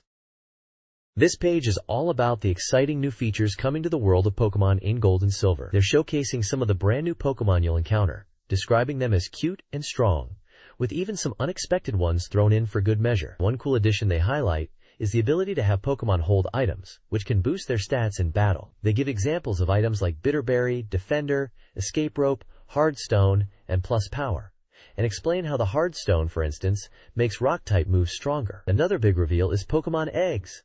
They tease this as a secret feature that will add a lot of fun to the game as you progress. It sounds like it will be a key part of the experience and something players will be eagerly anticipating. Finally, they talk about some amazing connectivity features. First up is Mysterious Gift, which lets you use infrared communication between Gold and Silver cartridges to exchange items with friends. A really neat way to interact directly. And for those who had the pocket printer from the Pikachu Color game, good news! It will also work with Gold and Silver, letting you print out things like your Pokédex entries and battle records as stickers. A fun way to keep a physical record of your Pokémon adventures with friends. This page is an adventure guide for the start of Pokémon Gold and Silver, taking place in the Wakaba Town area. It guides players through the initial steps of the game, such as setting the time, meeting their in-game mother, and heading to Professor Elm's lab. It points out a boy with long hair in the lab to talk to. Moving on to Route 29, the guide lists the wild Pokémon that can be encountered, including Hoot Hoot, Sentret, and Rattata, detailing their levels, appearance times of day, and frequency. It also notes that trainers and even gym leaders might appear. Finally, in Yoshino City, the guide mentions it as the first town you visit and focuses on meeting Mr. Pokémon at his house. It touches on Pokémon battles being frequent and lists the items available in the shop with their prices, including items like Pokéballs and potions. This page highlights routes 30 and 31 in the upcoming Pokémon Gold and Silver games, describing them as good places to catch bug-type Pokemon. It mentions that trainer battles are enjoyable in these areas. The page lists the Pokemon that appear in both Pokemon Gold and Silver on these routes, detailing their levels, times of day they appear, and frequency. It also introduces Kikyo City, where the first gym is located, indicating that players will be tested there to see if they are worthy Pokemon trainers. The page includes a map of Kikyo City and a shop list detailing items like Pokeballs, potions, antidotes, awakening, escape rope, and more with their prices. The article also touches upon battling, emphasizing that simply leveling up Pokemon isn't enough, and players should consider type effectiveness in battles, suggesting this will be key to gym battles and becoming a skilled trainer. This page is about Pokemon Gold and Silver and focuses on the early game content, specifically the first gym leader, Hayato, who specializes in flying-type Pokemon. The page gives advice on preparing for this gym battle, suggesting players look at the type matchups on page 73 of the magazine to understand weaknesses and to train Pokemon to around the same level as Hayato's, which are around level 7. Hayato's team is listed as Papo, Pidgey, level 7, and Pigeon, Pidgeotto, level 9. Winning against Hayato will earn you the Wing Badge and TM31, which is likely Wing Attack. The page also details locations like Madatsubomi no 2, Bellsprout Tower, a tower in Kikyu City, and Route 32, outlining the Pokemon that appear in these areas, their levels, and the times of day they are more likely to appear. For example, in Madatsubomi no 2, you can find Korata, Rattata, Ghost, Ghastly, and Korata, Rattata, again, but at slightly higher levels at night. On Route 32, you can find Madatsubomi, Bellsprout, Korata, Rattata, Mariep, Mareep, Haneko, Hoppip, Zubat, Zubat, Korata, Rattata, Arbo, Ekans, and Uber, Wooper, at varying levels and times of day. Finally, there is a section on how to effectively catch Pokemon, advising players to weaken opponents and use status conditions like paralysis or sleep to increase capture rates, emphasizing that battling too much just for leveling up is not always the most efficient approach to catching Pokemon. This page is about Pokemon Gold and Silver for the Game Boy Color. It discusses the ruins of Alph and the Union Cave. The ruins of Alph are presented as a mysterious place, with stone tablets in a large area, suggesting a puzzle involving these tablets. The Union Cave is described as the first major dungeon in the game, and emphasizes the importance of being prepared with items like potions and escape ropes. The page also highlights that rock-type Pokemon are common in the cave and that Chikorita, the grass-type starter, will be useful where trainers could catch a Bellsprout. There are screenshots showing gameplay in the ruins of Alph and Union Cave areas. Pokemon lists are featured, detailing the Pokemon that appear in the Union Cave on the first floor and basement floor for both Gold and Silver versions, including Pokemon like Geodude, Sandshrew, Zubat, Rattata, Onix, and Bellsprout, along with their levels, appearance times, and rarity. The page then briefly mentions Route 33, the next destination towards Hiwata Town, suggesting trainers should heal their Pokemon at a Pokemon Center before proceeding. The page mentions that there are differences in the Pokemon that appear between the Gold and Silver versions, encouraging players to trade with friends to collect them all. This page showcases Hiwata Town from Pokemon Gold and Silver. It highlights Gentetsu, the ball craftsman who lives there and can make special Pokeballs if you bring him apricorns. Bonkuri. A shop list with item prices is shown, along with a map of the town.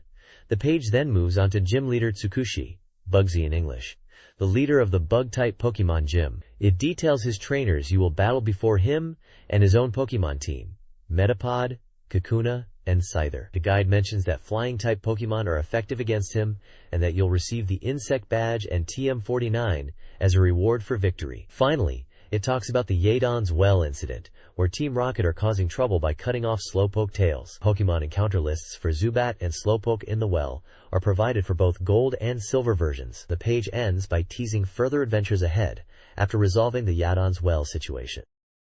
This page is a guide to understanding Pokemon type matchups in Pokemon Gold and Silver. It features a type compatibility chart showing how effective each type of attack is against other types, using symbols to indicate if it's super effective, not very effective, or has no effect. The page also gives tips on how to win battles in Pokemon, emphasizing the importance of understanding type matchups, choosing the right items to hold, and attacking first in battles to gain an advantage. Screenshots show examples of battles in Pokemon Gold and Silver. This page is all about Pokemon movesets in the early game. It showcases a variety of Pokemon and the moves they learn as they level up to level 20. The page features Pokemon like Chikorita, Cyndaquil, Totodile, Hoothoot, Sentret, Lididian, Spinarak, Mareep, Wooper, Hoppip, Pineco, Caterpie, Heracross, Ipom, Bellossom, Pidgey, Spearow, Rattata, Geodude, Zubat, Sandshrew, Ekans, Ghastly, and Bellsprout, detailing the moves they learn at each level. It encourages players to check these movesets for Pokemon they can catch early in the game. This page is for the game Star Twins, developed by Rare and published by Nintendo. It was released on November 27, 1999, and cost 6,800 yen. The game is categorized as a shooting adventure and supports 1 to 4 players, Rumble Pack, and battery backup cartridge. The page features artwork of the game's main characters, a blue-haired woman, and a male character in blue armor, both armed with futuristic weapons. The text highlights the game's objective: defeat Fiber, restore peace to the universe, and also includes the tagline, Go Twins, beat 'em. Below the main artwork, various in-game weapon designs are showcased. This page is an introduction to the game Donald Duck Goin' Quackers, which is known as Donald Duck Quack Attack in Japan. The page highlights it as a 2 people and 1 dog adventure, featuring Juno, Vela, Floyd the robot dog, and Lupus the robot. It describes the story premise, where Miser's army invades Goldwood, and Juno and Vela must intervene. The page showcases opening scene screenshots and character details. It mentions that Floyd can be a companion in 2-player mode, and that the game starts with Juno as the playable character, but Vela and Lupus become playable as the story progresses. The opening scene is described as showing Goldwood's tragedy unfolding on a monitor, revealing the invasion by Miser's army and the capture of the tribals. This page introduces the game Goldwood. It explains that stages are divided into zones, and Goldwood itself consists of 4 zones. The game involves reaching goals while overcoming various obstacles. One key element is unlocking doors by defeating enemies and collecting keys. Another aspect of gameplay is rescuing trapped tribals. The page also showcases items players can acquire: the Geminic Holder, the Body Gem, which restores health, key items for opening doors of matching color, Canpanty boxes, which increase specific weapon ammo, and bullet boxes, which replenish standard ammunition. This page is focused on the N64 game, which appears to be called SS Anubis. It seems to be an action-adventure title, where the player character, Juno, has arrived at the transport ship SS Anubis to rescue Vera, who has been imprisoned by the Mazer army. The page describes the objective as rescuing Vera by unlocking prison locks hidden throughout the spaceship. Players will need to locate and destroy these locks to free Vera. There are screenshots showing gameplay within the ship, with Juno navigating corridors, collecting items, and engaging in combat. The bottom section highlights that once Vera is rescued, she becomes playable. It mentions that in pause mode, players can switch between Juno and Vera to play through different routes to reach Mazer's palace. This suggests different gameplay styles or routes depending on the chosen character. The page also shows a scenario on a planet surface, with Juno and Vera fighting enemies together. This page is from the Death Hermit's N64 classroom and features readers' questions and answers. One question asks about how the movies were implemented in the N64 version of Biohazard 2, also known as Resident Evil 2 internationally. Considering ROM cartridges have limitations, the answer explains it was achieved by heavily compressing video and audio and sacrificing quality, noting it was a difficult task for Capcom. Another question is about CG movie characters being polygon characters, which is confirmed as correct, referencing Zelda and real-time movies. The page also discusses the indents on the back of the N64 console, suggesting they were meant for stickers, but the plan was possibly abandoned. There is also a question about using rechargeable batteries in the Game Boy or Rumble Pack, and the caution in the manual against it. The answer states that there is likely no negative impact, but rechargeable batteries have different discharge characteristics and may suddenly cut off. Finally, a question about adjusting TV color settings for the N64 is addressed, recommending adjusting the color balance or tint on the TV itself. The Hires Pack, known internationally as the Expansion Pack, is described as simply adding 4 megabytes of RAM to the system, allowing for higher resolution graphics and more detailed visuals compared to the standard RAM cartridge.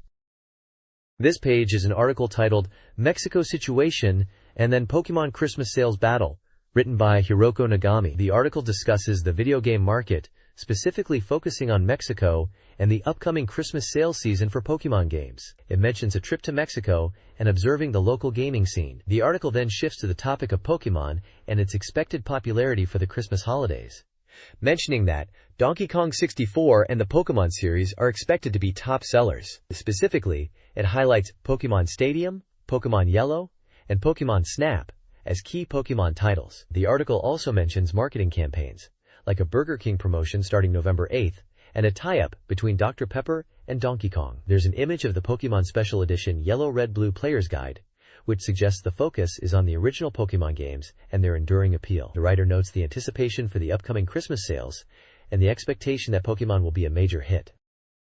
This page is showcasing reader impressions of N64 games. At the top, it mentions year-end game buying, asking what people will purchase for Christmas and New Year, with suggestions of Donkey Kong and Pokemon Gold and Silver. Moving to game-specific impressions. Ogre Battle 64, Person of Lordly Caliber, is described as being too easy. The reviewer finds magic to be overpowered, making battles less challenging, and criticizes the enemy formations and leader placement. Mario Golf 64 is reviewed as surprisingly fun. Initially skeptical about golf games, the player enjoyed it, especially the 4-player mode. They found it easy to play and very entertaining. Super Robot Wars 64 receives high praise for its hot-blooded robot action.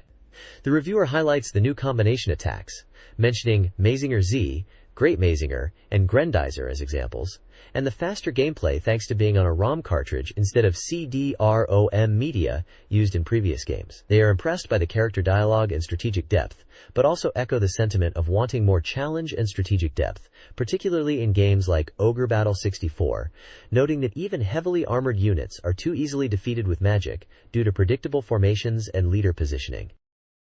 This page is from the N64 forum section, featuring reader letters to 64Dream magazine. One reader, from Tokyo, discusses their enjoyment of collecting Kinsuda golden stickers in games, specifically in Pokemon Gold and Silver. They mention collecting 100 stickers on their own and find it enjoyable, even if others use bug techniques to collect them. They enjoy the process of collecting as a reward in itself. Another letter, from Hiroshima, is from a mother who writes about her child becoming obsessed with Pokemon games, particularly Pokemon Gold and Silver, after its release on November 21st. She mentions her 8-year-old son becoming deeply engrossed in the game and struggling with whether to buy him more games. She discusses the family's approach to game purchasing and their desire for more information on upcoming software. Finally, a section titled Few Elite Opinion from a reader in Ishikawa Prefecture talks about their opinion on Nintendo focusing on large-scale games and their hope for more diverse software, even for core gamers, opposing the idea of relying solely on third-party companies for new hardware and software. They mention The Legend of Zelda, Ocarina of Time, and Donkey Kong 64 as examples of large Nintendo titles. This page explores Nintendo 64, N64, and its planned 64DD add-on, featuring reader opinions. One article analyzes the N64's sales success, driven by games like Super Mario 64, and the strategic importance of quality software, third-party developer support, and genre diversity. The 64DD possibilities section discusses the add-on's creation focus, potentially enabling deeper RPG experiences, user-generated content via titles like Mario Artist, and a possible power-up kit with a membership system. A reader letter champions ROM cartridges' fast loading times, especially for action and sports games, contrasting them with CD-ROMs. The survey comments cover topics like test result secrecy, engaging forum discussions, hopes for Zelda, 64DD payment methods, and appreciation for the reader's page. This page focuses on the Rokuyan Odori shopping street and its SFC rewritable software offerings, unaffected by GB service delays due to a Taiwan earthquake. 3 popular SFC titles are recommended. It also highlights Super Famicom Grand Prix and Famicom Detective Club, Girl Standing Behind. This month's recommendation is Snowboard Kids for the N64, releasing around December 20th. This minigame adventure is praised for its addictive gameplay and features about 30 minigames. The 64DD version is pre-ordered, and clear black N64 consoles are desired, alongside December 1st releases of Clear Blue and Clear Green consoles. Snowboard Kids features ski-based gameplay with various modes and 7 courses. Famicom Detective Club Part 2, Girl Standing Behind, a remake of the 1989 disc-based game, is also featured, focusing on a murder investigation. The screenshots of both games are included. This page from a November survey discusses Akihabara's retro game market prices. It notes that while prices for older software had been dropping, they are now on an upward trend again. It mentions that due to limited stock before the Christmas season, prices might increase further, recommending purchase of desired software sooner rather than later, as prices are expected to fall again in 23 weeks. The page includes tables listing software prices in Akihabara stores. Several Nintendo 64 games are listed with their original prices and the surveyed Akihabara prices, including titles like Castlevania, Legacy of Darkness, Winback, Covert Operations, Wave Race 64, Extreme Gi 2, F-Zero X, Star Wars Episode 1, Racer, Star Wars, Rogue Squadron, Star Wars, Shadows of the Empire, Star Fox 64, Snowboard Kids, Super Mario 64, The Legend of Zelda, Ocarina of Time, Banjo-Kazooie, Virtual Pro Wrestling 64, Hey You Pikachu, Blastozer. A separate table lists hardware prices, showing the Nintendo 64 console priced at 11,400 yen. The Game Boy Color is 6,480 yen. The Game Boy Pocket is 3,280 yen. And the Super Famicom Jr. is also 6,480 yen. The Dreamcast is listed at 19,900 yen, and the PlayStation at 13,500 yen. Finally, there are small sections about a Game Boy cleaning kit for 800 yen to address save data loss issues due to dirty cartridge connectors, and a prize giveaway for GB software called Kairu no Tamago, Frog Egg.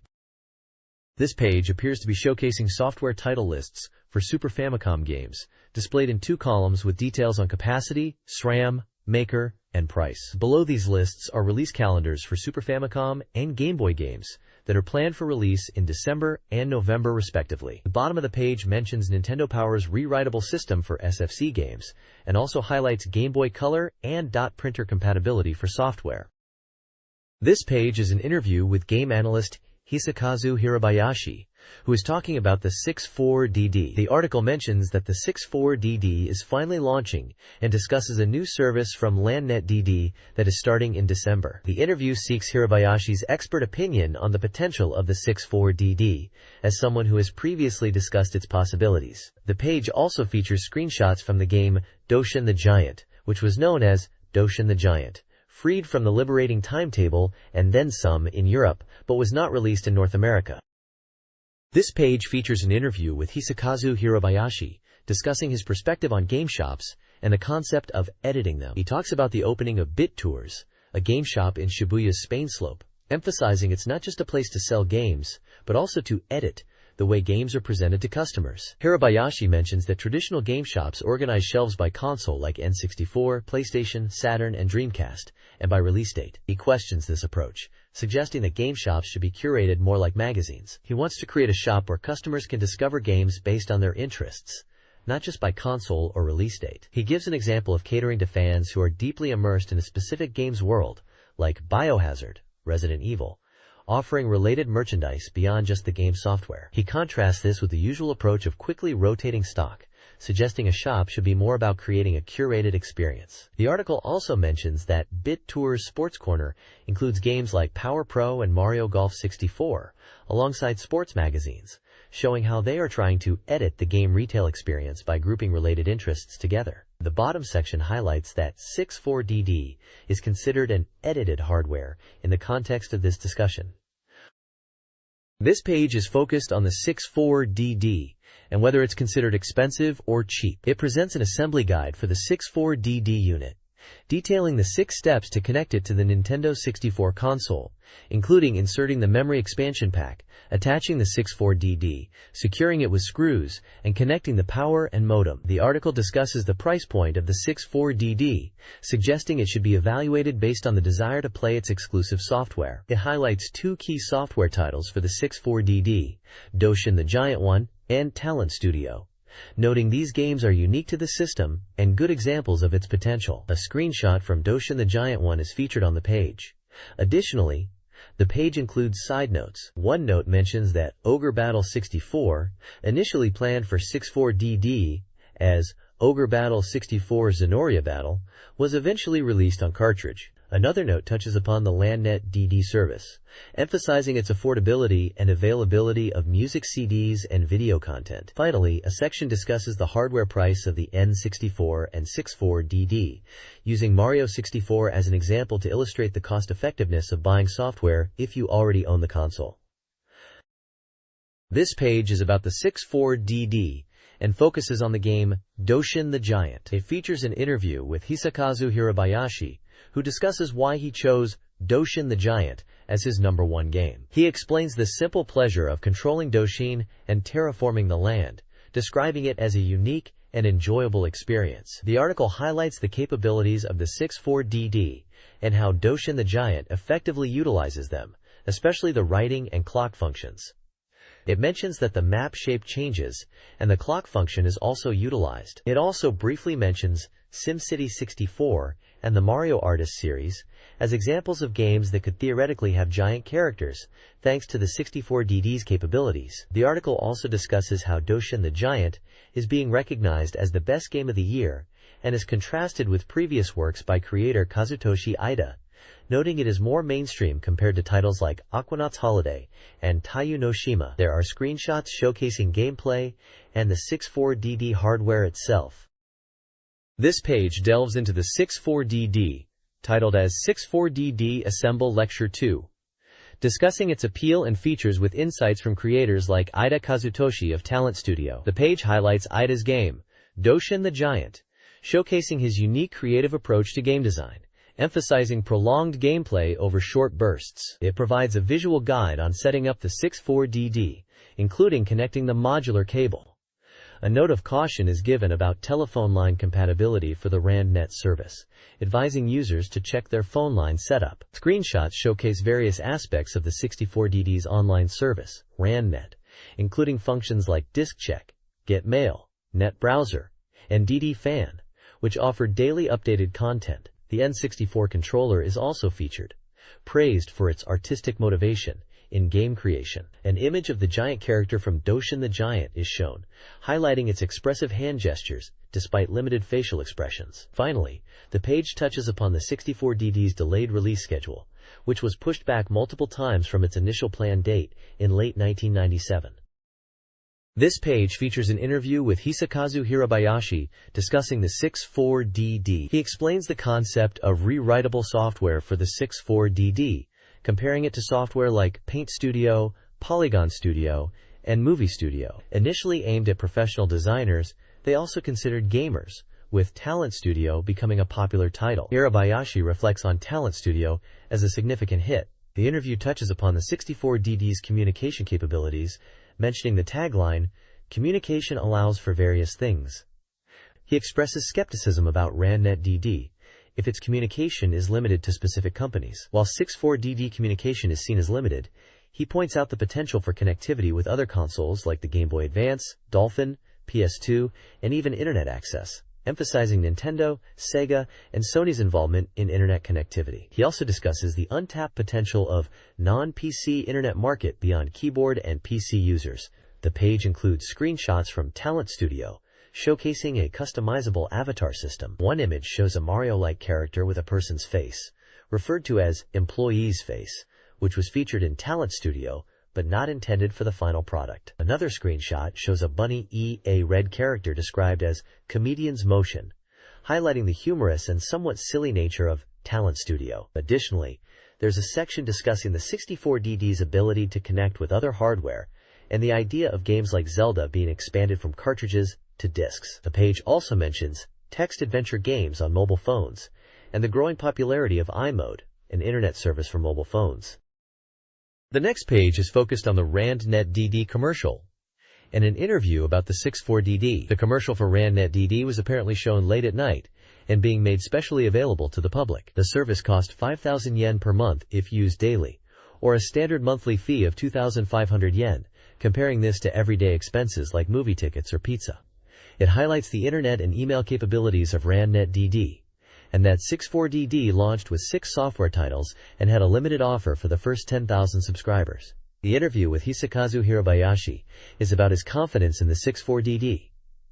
He supports the N64 and wants to see more people use the 64DD. He thinks the 64DD concept is good, but acknowledges the commercial challenges and timing issues, even suggesting people might be better off buying a PlayStation 2. He hopes for future development, especially regarding non-PC internet usage. He is very confident about 2 specific 64DD software titles, Giant Doris 1 and Talent Studio, comparing them to classics like Super Mario and Gunpei in terms of quality, and mentions the data exchange feature with friends and the potential for text adventure games connecting 64DD to mobile iMode services to broaden the 64DD market. This page announces the start of the 64DD service from December 1st. It highlights that to enjoy the 64DD, you'll need a Nintendo 64, and if you subscribe to a specific course, you'll even receive a special clear black LANnet branded N64 console. The 64DD itself is of course essential, and you'll be able to connect it using the modular cable for telephone lines. A memory expansion pack will boost the N64's memory to 72 MB bits. The service also includes RandNet discs to access member-only content and homepages. Peripherals like the Nintendo 64 mouse, similar to the one used with Mario Paint Studio, and a Nintendo 64 modem for phone line connection are available. A capture cassette, much like the one for Talent Studio, lets you capture video and images. Finally, a software 6-pack bundled with the Mario Artist Communication Kit is mentioned. Applications for the service start from November 11th and are limited to the first 100,000 people, with application forms available at various stores. This page is all about the 64DD and its network service, RandNet. It's exciting news as bank and post office payments are now accepted for RandNet, expanding beyond just credit card payments. This is great because it opens up access to younger players and those without credit cards. The page highlights the RandNet interface, showcasing sections like Get Mall, which seems to be an online store for exclusive 64DD content. Net Zaboon is described as the central point for accessing network services, acting like a homepage. There's also DD Fan, dedicated to providing information about 64DD games. Email functionality is also a feature of RandNet, allowing users to connect and communicate. The article emphasizes how the network expands the possibilities of gaming, creating new online experiences. There's a section for reader-submitted artwork called 64DD Illustration Classroom, showing community engagement, and a 64DD reservation start announcement, which is big news, as players can finally pre-order the 64DD. Games mentioned in relation to this are from the Mario Artist series, including Talent Studio, Paint Studio, and Polygon Studio, all of which were only released in Japan. Finally, it mentions an event at Bantan Expo featuring Ida Kazutoshi, the creator of Doshin the Giant, which is a unique and interesting simulation game, also Japan exclusive for the N64DD. It seems players got to experience Doshin the Giant and Talent Studio at this event. The 64DD question box from 64Dream magazine addresses reader inquiries answered by Mr. Tsukamoto of LANnet DD. Demand for the 64DD is high, with numerous applications received since November 11th, despite some initial website traffic issues. The modem speed is confirmed at 28.8 kilobits per second, deemed sufficient for the system's intended use. Demo units are available in select stores, showcasing Giant Donuts 1. Payment options include credit cards and, starting in December, bank and post office account withdrawals. Regarding a previous statement about a 64DD printer, Mr. Tsukamoto denies any current plans for such a device. The section concludes by encouraging reader submissions of questions about the 64DD and LANnet services.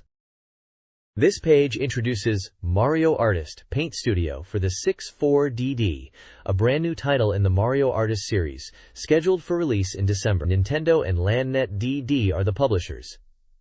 This paint software is designed to be incredibly accessible and fun for everyone, even if you think you're not good at drawing. It boasts user-friendly tools that let you draw freely and easily. Even if drawing isn't your strong suit, the game provides pre-made stamps of popular Nintendo characters and scenic backgrounds. You can also import your own images from sources like TVs, videos, and even photos taken with the Pocket Camera using the Game Boy Pack.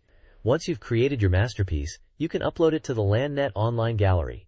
There are plans for contests too, allowing you to share your art with others. The game supports 1 to 4 players and is compatible with the Game Boy Pack, and a dedicated mouse is included for precise drawing. Paint Studio aims to be an easy way to enjoy drawing and connect with other artists.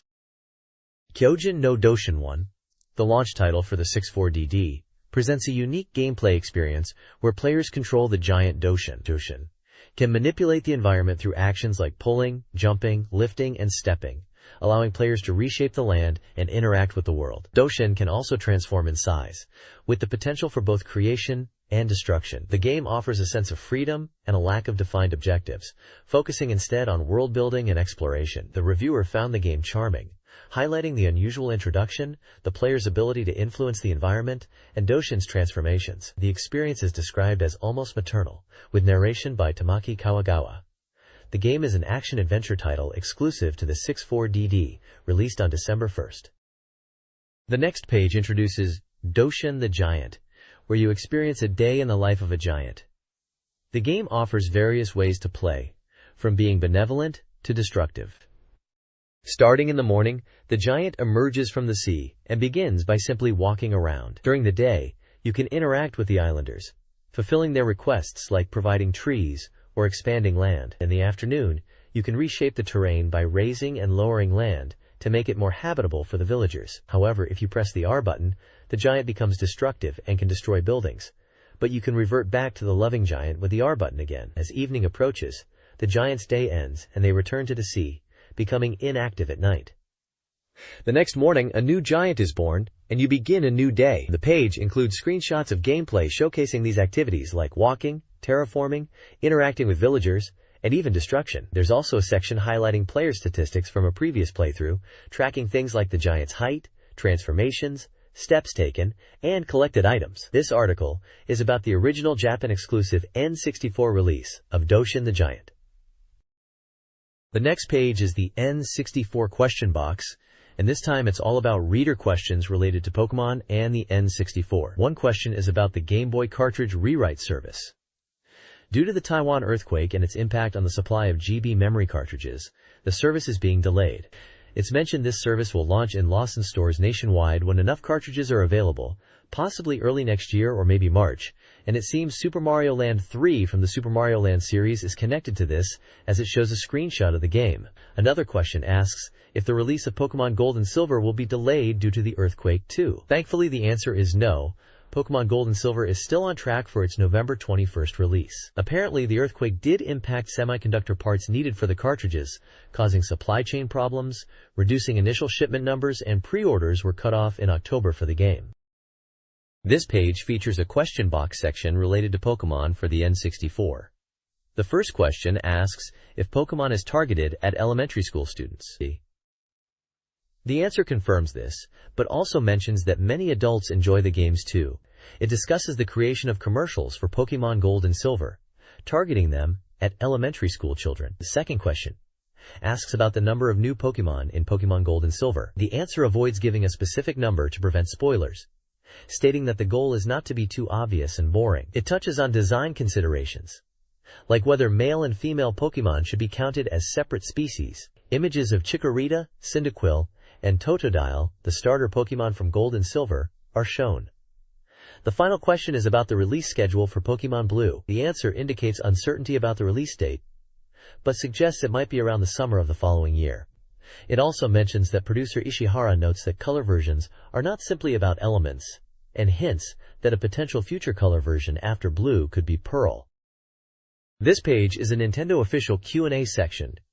It answers questions from readers about various topics. The first question is about the release timing of the Pocket Pikachu color, explaining that planning started early with the aim to coincide with the release of Pokemon Gold and Silver, but was impacted by the Taiwan earthquake. The second question addresses a rumor about Pokemon data disappearing after 100 hours of play, debunking it and suggesting cartridge contact issues and cleaning as potential solutions for data problems. The final question asks about the first N64 games to be released in 2000. The answer mentions Bass Fishing No. 1, Slipstream, Kirby 64, and The Legend of Zelda, Majora's Mask, referred to as Zelda Gaiden. Later releases will include Pokemon Stadium 2 and Excitebike 64. For Game Boy, Donkey Kong Land 2 in color is coming soon, along with Card Hero and the Oracle of Seasons and Oracle of Ages Zelda games, all expected by March. There's also a screenshot from Donkey Kong Land 2. The text discusses N64 related information. It highlights the Next Generation World Hobby Fair schedule for January 2000, exhibiting games like Bass Fishing No. 1. It explains the renaming of Ultra Donkey Kong to Donkey Kong 64 to clarify its N64 platform, coinciding with the anime and card games. The popularity is demonstrated by the website Countdown Timer. The text further explains the origin of the name Donkey Kong, tracing it back to the arcade version, and a humorous suggestion from a Nintendo employee who was looking for a funny name for the character. The text also mentions the release of FrameGride 776 package version. This Q&A covers several topics related to Nintendo 64 games. The first question discusses a Donkey Kong 64 commercial featuring game footage, hip-hop music, and a prominent producer, set to air from November 15th. The next question addresses the Memory Expansion Pack. While bundled with Donkey Kong 64, it's unlikely to be included with The Legend of Zelda: Majora's Mask, which might be sold separately and compatible with other games like Excitebike 64 and Perfect Dark. The third question acknowledges Mario Party 2's addictive gameplay, leading to intense thumb usage. Finally, details about characters in Majora's Mask, like Princess Zelda, are kept secret. This Q&A discusses aspects of Zelda and Link, comparing them to Mario, focusing on N64 and Game Boy games. Link's character is intentionally kept vague to maintain flexibility across games and merchandising. Unlike Mario, a strict profile for Link could limit development. While some details exist, such as Link's age in Ocarina of Time, his persona is generally open to interpretation. The Game Boy Zelda titles, Oracle of Ages and Oracle of Seasons, are standalone games, similar to Pokemon. While interconnected elements exist if both are played, they're designed to be enjoyed individually. Link's design isn't a Peter Pan ripoff, but rather inspired by medieval European clothing, specifically tights. Lastly, the Game Boy Color Zelda games are not playable in color on the original Super Game Boy, though they work in monochrome. Super Game Boy 2 is needed for color display on a TV. This page features a Q&A section and some gaming news. One question asks what happens if you remove a game cartridge during gameplay, and the answer strongly advises against it as it can damage the console and cause screen issues. Another question asks if the N64 console was planned to be any color other than black, and the answer confirms it was initially only black, but clear color variations were released later. There's also a news snippet about the game F1 World Grand Prix being released in Japan, mentioning its popularity in Europe and that the software is already complete with a potential sudden release, but currently, no release date is confirmed. Finally, there is a section discussing Nintendo commercials. It mentions commercials for Super Famicom's Zelda, GoldenEye 007, and specifically highlights the commercials for Star Twins and Custom Robo as being interesting and funny. The Star Twins commercial features a robot dog named Roops, referencing Sony's AIBO, and the Custom Robo commercial focuses on game footage. Mario Party 2 commercials are also mentioned, featuring young talent. Screenshots are shown for F1 World Grand Prix gameplay, the Star Twins commercial, and the N64 console in both black and clear colors. This page is a question and answer section from the magazine. One question asks about the Banjo-Kazooie costume, and the response clarifies that it is kept at Nintendo and used for events, mentioning they also had a Mario costume for the Dr. Mario commercials that got damaged. Another question is about the difference between a producer and a director in game development, explaining the producer manages the overall project and budget, while the director is more hands-on with the team and the game creation itself, mentioning Miyamoto and Imamura as producers. Finally, a question is about visiting the new Nintendo headquarters, and the answer indicates that visits to see the manufacturing line and showroom will be possible, though details for large groups are still being worked out as it's still under development. The page includes images of the Banjo-Kazooie costume, Nintendo staff members answering the questions, a screenshot that looks like it could be related to game development, and a showroom with various games on display. Nintendo is poised to dominate the year-end sales battle, particularly with the Nintendo 64. Anticipated software and the console's popularity are key drivers. Pokémon Gold and Silver for Game Boy is expected to sell exceptionally well, with pre-orders reaching 3 million, despite ROM chip supply concerns. Donkey Kong 64 is another major release for N64, launching December 10th, accompanied by manga, goods, and a complex card game. New Clear Blue and Clear Red N64 consoles will also launch December 1st. The N64 software lineup includes Star Twins, Custom Robo, Donkey Kong 64, and Mario Party 2, which is designed for families. This page covers several gaming news items. Nintendo's president discusses retiring in 2001 and focusing on quality for their next-generation consoles, including the Dolphin. The Pokémon Center Osaka celebrates its first anniversary on December 12, 1999, with special events and merchandise. Shiren the Wanderer for Game Boy is being ported to Windows PCs with new features and a puzzle creation kit. The Tetris Club tournament was held in Yokohama. Industry news includes Microsoft's rumored entry into the console market with the Xbox, competing with PlayStation 2 and the Dolphin. Finally, the Pokémon short Pikachu's Exploration Club is being released on home video with bonus features.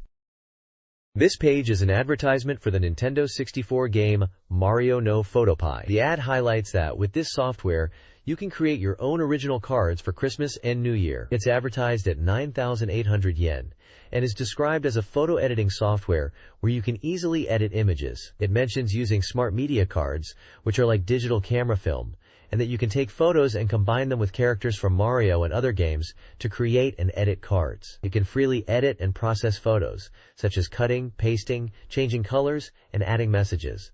You can save the data to a smart media card and print them at DPE shops. The ad also mentions optional character collections are available for separate purchase, featuring characters from games such as The Legend of Zelda, Yoshi's Story, Himitsu no Ako-chan, and Cardcaptor Sakura. It suggests this software is great for making original name cards and greeting cards easily. The next page is a monthly news update section. It announces new Pokémon Gold and Silver merchandise from Bandai, set to release in late November, coinciding with the game's release on November 21st. The merchandise includes the DX Pokémon Kids Series 5 figures featuring Kenji, Meryl, Lugia, Donphan, and a blue figure, a Pokémon Dapon W stamp set, and Pokémon Tape Club, tape, and case sets. There is also a Link's Chibi Adventure manga strip. Takara is releasing Donkey Kong goods, timed with the anime and release of Donkey Kong 64. There is a giveaway for Donkey Kong Ranky base figures. Finally, news about Sakura Wars GB, tentative title, under the Sakura Project 2000 banner is revealed. It is mentioned that Sakura Wars for Game Boy is in development and set for release in 2000. An advert on the right side promotes the Pokémon Gold and Silver Strongest Strategy Guidebook, which will be released on December 24th. It also mentions special premium case and map sets, as well as character seals available with the guide. This page details upcoming games for Game Boy Color and Super Famicom. Card Hero, a card battle game by Nintendo, is slated for spring 2000. Players learn rules progressively and can buy cards using in-game currency. The Legend of Zelda, Oracle of Seasons, launching in February 2000, explores the theme of the world of Yura, trapped in a landslide, involving travel between worlds and interactions with the Yura people. Lastly, Picross NP Volume 5 for Super Famicom, available for download from December 1st via the Nintendo Power Service, features Zelda characters and offers puzzle gameplay with various modes, including competitive and time attack, and reveals images upon completion. This page showcases 4 different Game Boy Color games. First up is Owarai Yoko no Gekie Oyaji Sagashite 3 Chome, an adventure game with 30 types of minigames. It features a popular comedy duo and involves winning minigame competitions while exploring a town. Next is Hyper Olympic in Winter 2000, a winter sports game with simple controls. It includes 6 events like ski jumping, alpine skiing, and speed skating, offering a variety of winter sports action. F1 World Grand Prix for Game Boy Color 2 is a full-fledged F1 racing game where players can race on circuits as real drivers. It features exhibition and Grand Prix modes, including the 1999 F1 season data, and various gameplay options, including time trial and challenge modes. Finally, Jakusu no Daibuken Daimao no Gyakushu is an RPG where players combine fire, water, wind, and earth spirits to use magic. The game emphasizes strategic use of spirit combinations and involves exploring maps and leveling up by finding hidden spirits. This page highlights 4 Game Boy and Game Boy Color titles. First is Cute Hamster, a simulation game where you care for a hamster, described as having realistic graphics. You'll feed, clean, and play with your hamster, increasing your closeness level and unlocking new jobs and interactions. Next is Hollywood Pinball, a pinball game for Game Boy Color with a large volume of content themed around movies, including horror films featuring man-eating sharks. It boasts simple controls using the D-pad and A button. Then there's Shin Megami Tensei, Devil Children Red Book and Black Book, the newest installments in the Devil Children series for Game Boy and Game Boy Color. These RPGs are releasing in two versions, Red Book and Black Book, featuring different protagonists, events, and demons. The game includes a fusion system to create new demons. Finally, there is Pachinko Winning Guide Data King, a database software for Game Boy Color focusing on pachinko. It allows for data analysis and features a pachinko code input for deeper analysis and simulating actual pachinko machines. This page highlights 3 Game Boy Color games. First is Sweet Ange, a delicious sweets-making game from Koei, scheduled for release on December 17th. In this game, you gather ingredient cards on a Sugoroku map and combine cards to make sweets. You then enter these sweets into a sweet market contest, aiming for the top 2 ranks.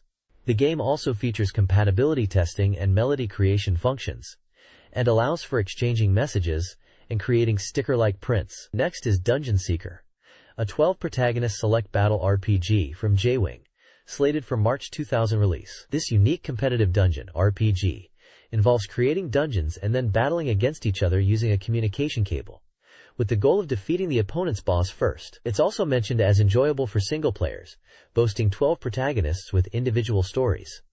Lastly, Marie and Ellie Atelier, Marie and Ellie GB. The Alchemist of Solberg 2 from Imagineer is presented as an opening story introduction. This RPG features Marlone, Marie, and Elru, Ellie, alchemists from the town of Zarlberg. The game focuses on gathering materials in nature, conducting research at the atelier, workshop, and creating new items. It highlights the alchemist's goal of raising half-human homunculi and the game's focus on material gathering, research, and monster combat to protect themselves. This page is all about Super Mario Bros. DX for the Game Boy Color. It highlights that this version isn't just a simple port of the original Super Mario Bros., but a super deluxe edition with added enjoyment. The page explains Mario's power-ups, noting there are 3 types in total. Regular Mario is small and weak, unable to break blocks. However, with items, he can break blocks and throw fireballs. It also talks about ways to increase your Mario lives, such as hidden 1-up mushrooms in stages, and gaining extra lives by collecting coins. The article mentions Warp Zone's shortest clear, explaining that in original mode, there are 32 stages in total, from World 11 to 84, but Warp Zones are hidden in several locations.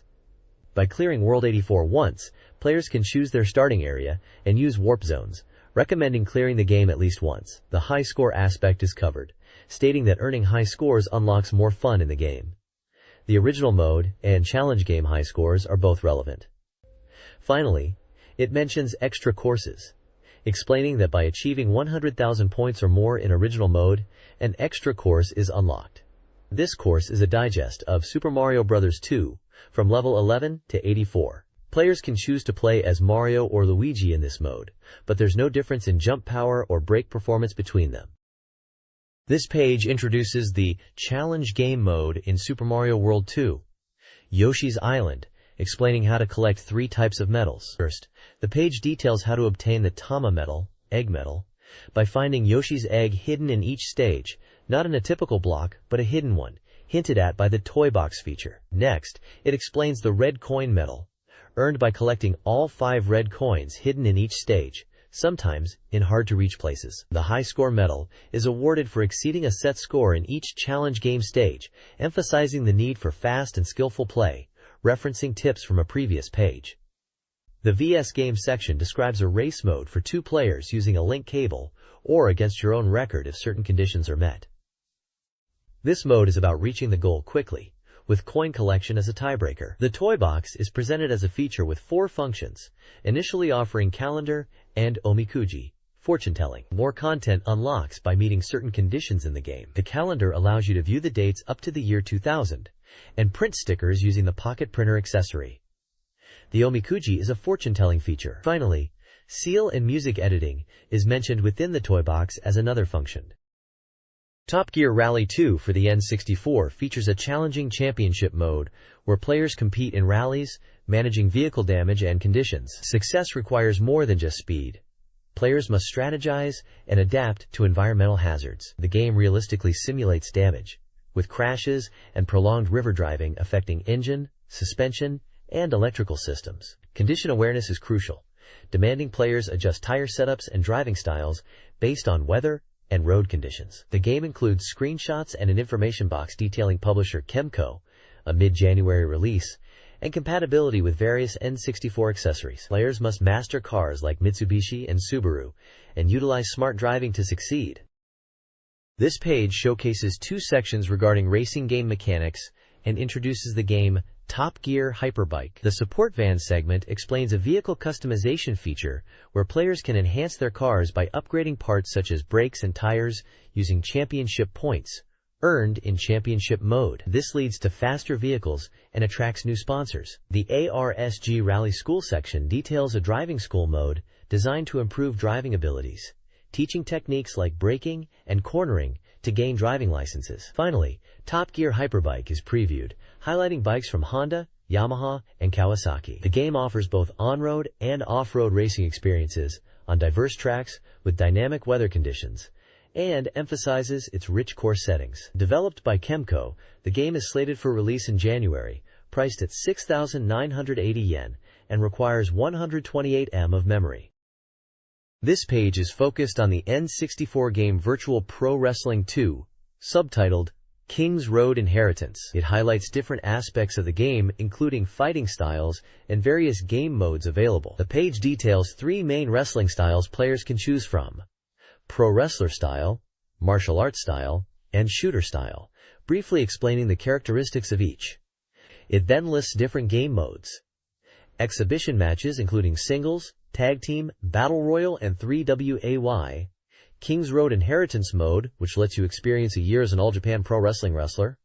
Tournament mode for up to 16 teams. League mode, which is a round robin for up to 32 people. And a custom tournament mode, where you can organize your own event. Finally, there is an edit mode for creating wrestlers, said to be detailed further in the next issue. The page also introduces several wrestling organizations featured in the game. These include All Japan Pro Wrestling, featuring real wrestlers like Giant Baba, Mitsuharu Misawa, and Toshiaki Kawada, and the fictional Junks Network, NSW/Neo Strong Wrestlers, DAW/Dor Alive, Rogue Pro Wrestling, and Perfix, each with a brief description of their style and key wrestlers. Screenshots on the page illustrate in-game action and wrestler selection screens, showcasing the graphical style and interface of Virtual Pro Wrestling 2. The next page introduces Beetle Adventure Racing, highlighting it as a game where real-life beetles appear. It mentions that all the cars in the game are beetles, and that even though they are the same model, their performance varies with color. The page details two game modes. Beetle Battle is a 24-player mode described as a heated battle where players compete to collect 6 different colored ladybugs scattered across the field. The first to gather all ladybugs and reach the exit wins. Players can also pick up items in the field to interfere with opponents. The championship mode for single players includes single race and championship. In championship mode, points are awarded based on the finishing order in each race. If the total points exceed a certain threshold, players advance to the next course. This mode is described as a knockout format. The page also mentions helpful items that are found along the roads, represented by boxes with numbers and letters. These boxes can grant points in championship mode with bonus boxes, and provide a dash effect with nitro boxes marked with N, which are secret boxes. The page includes screenshots of gameplay showing racing scenes and item boxes. This page is titled Go Mario Shining Core, Illustrations Special Palace, which is a section dedicated to showcasing fan artwork. The featured artwork highlights popular Nintendo games. Pokemon is prominent, with illustrations of Lugia and Who from the upcoming Pokemon Gold and Silver games, alongside a collection of classic starter Pokemon. The Legend of Zelda Ocarina of Time is represented with art featuring Link and other characters. Star Fox 64 has a group illustration, and Earthbound, Mother 2, is featured with Ness and Kirby. There's also text reflecting on the end of 1999, and the anticipation for the Pokemon games. Each illustration has a short description and the artist's name and location, for example, a Zelda artwork by Makoto Tani from Kochi, and a Star Fox illustration by Kenjiro Ibe from Ibaraki. The Mario Parent and Child Guardian Squad section of 64Dream magazine features fan-submitted illustrations and letters themed around encounters and farewells in Nintendo 64 games. Illustrations depict scenes from Zelda. Multiple entries focused on Ocarina of Time, Mario, Star Fox 64, and Ogre Battle 64, with varying tones from sad to humorous. The art styles and interpretations of the theme are diverse, reflecting the range of emotions associated with the games. The section also includes letters from young readers, showcasing their enthusiasm for the magazine, the Guardian Squad, and specific games like Kirby. One letter expresses aspirations to become a manga artist, while others praise the artwork and even request drawing lessons. Additional illustrations by younger fans showcase Pokemon and Mario characters. This page showcases a collection of reader-submitted illustrations themed as a high-rise building of images. Many of these drawings are inspired by popular games. Several illustrations are clearly referencing The Legend of Zelda, Ocarina of Time, including depictions of Link playing the ocarina, drinking milk, encountering ghosts, and in various scenes inspired by the game's commercials and atmosphere. One fan mentions anticipation for Zelda Outside Transmission, possibly a reference to side content, while another notes the game's release is still undecided, which is unusual considering it was already out in Japan around this magazine's period. Other games featured include Fire Emblem, Genealogy of the Holy War, referred to as Emblem Flame, Star Fox 64 with a mention of the Arwing, and Mystical Ninja, starring Goemon, referred to as Goemon, which seems to be a popular subject with multiple submissions and comments about becoming a Goemon maniac. There's also a mention of Resident Evil 3, Nemesis, Biohazard 3, Last Escape. Beyond game-specific art, some illustrations touch upon personal themes like sleeplessness and seasonal imagery, while others are more general character or group drawings. The contributors' names and prefectures are included with each illustration, indicating this is a reader submission section of the magazine. This page highlights fan-created content for Nintendo 64 games, primarily featuring 4-panel manga strips and illustrations. Comic strips include humorous takes on Zelda's Link and chaotic Mario Party sessions. Other comics explore Link's earrings and a skit with Ocarina of Time characters. Illustrations showcase original Pokemon, strange creatures, and parodies of Mario. A monthly ranked promotion section recognizes top contributors with military-themed titles. An illustration contest is also announced, soliciting color illustrations and 4-panel manga, with prizes and a submission deadline. The Dream Hall of Fame highlights dream techniques for various games, primarily Super Smash Bros. For Smash Bros., it details how to unlock hidden characters like Fabian, Samurai, Moo, Master, and Cherry, each requiring specific conditions to be met within the game. Another technique, Giant Harrison, involves increasing the size and damage of the Harrison item by taking significant damage, using strategies with Link's bombs and paper fans. The hall also provides smaller tips for other games. For Fire Emblem, Thracia 776 on Super Famicom, it details accessing the File Select screen. Finally, a tip for Dragon Quest 1 and 2 on Game Boy Color explains how to rename the King and Queen of Moonbrook characters on the Save Selection screen. A Japanese gaming magazine features advanced techniques for Super Smash Bros. On the N64. Dream Technique Hall details character-specific strategies.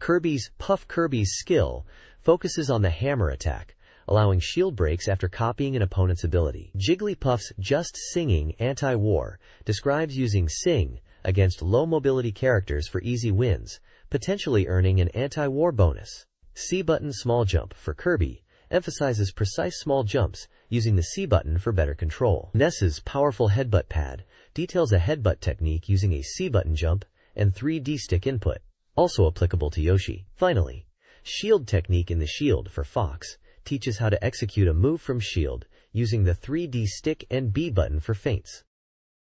This feature explores unlockable content in 3 N64 games. GoldenEye 007 details the enjoyment mode, unlocked by completing stages under target times across 4 difficulty levels, granting access to customizable settings.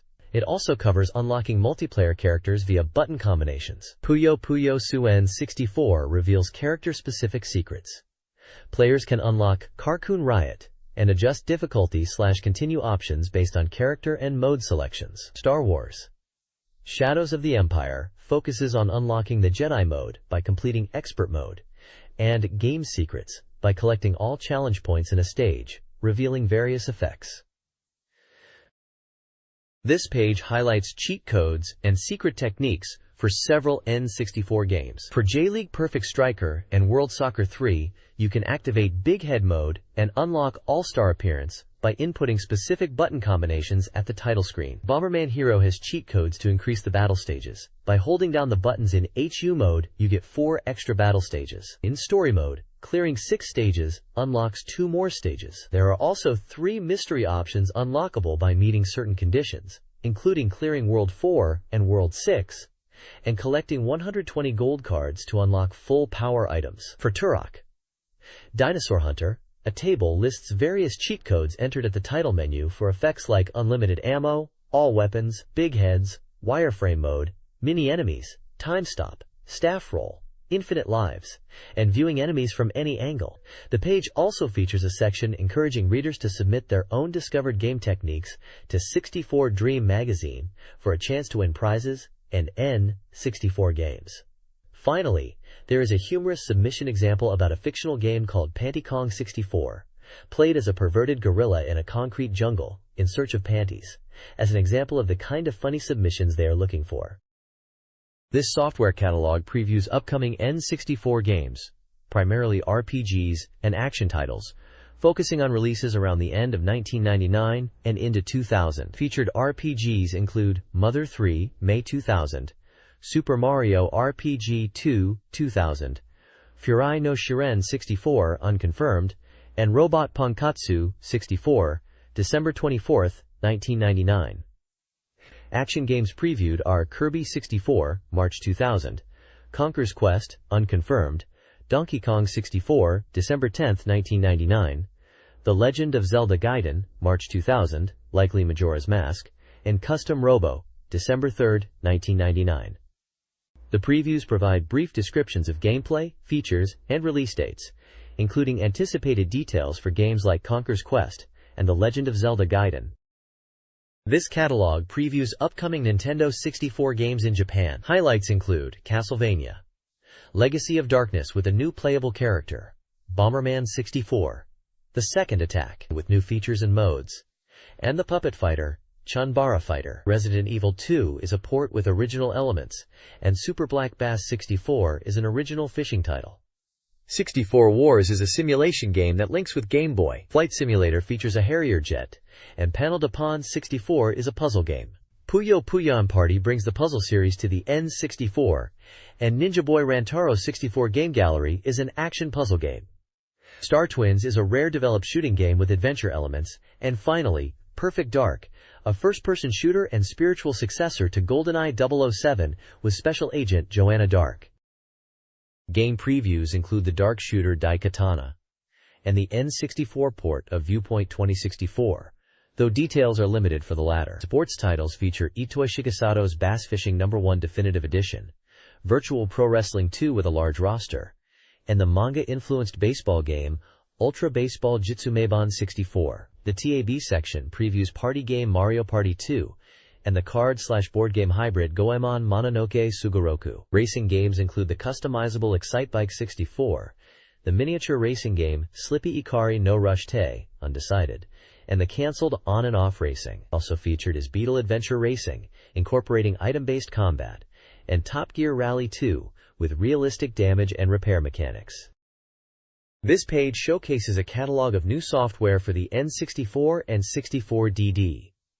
It features a range of games across different genres. In the racing category, there's Top Gear Hyperbike, Wipeout 64, and Choro Q64-2, known as Penny Racers internationally. For the etc. genre, Dubutsu Bancho or Animal Leader is highlighted, while for action, Zelda no Densetsu DD, which appears to be an expansion for Ocarina of Time, is mentioned. Simulation games include SimCity 64, Kiabetsu or Cabbage, and Gendai Dai Senryaku Ultimate War, known as Modern Great Strategy Ultimate War.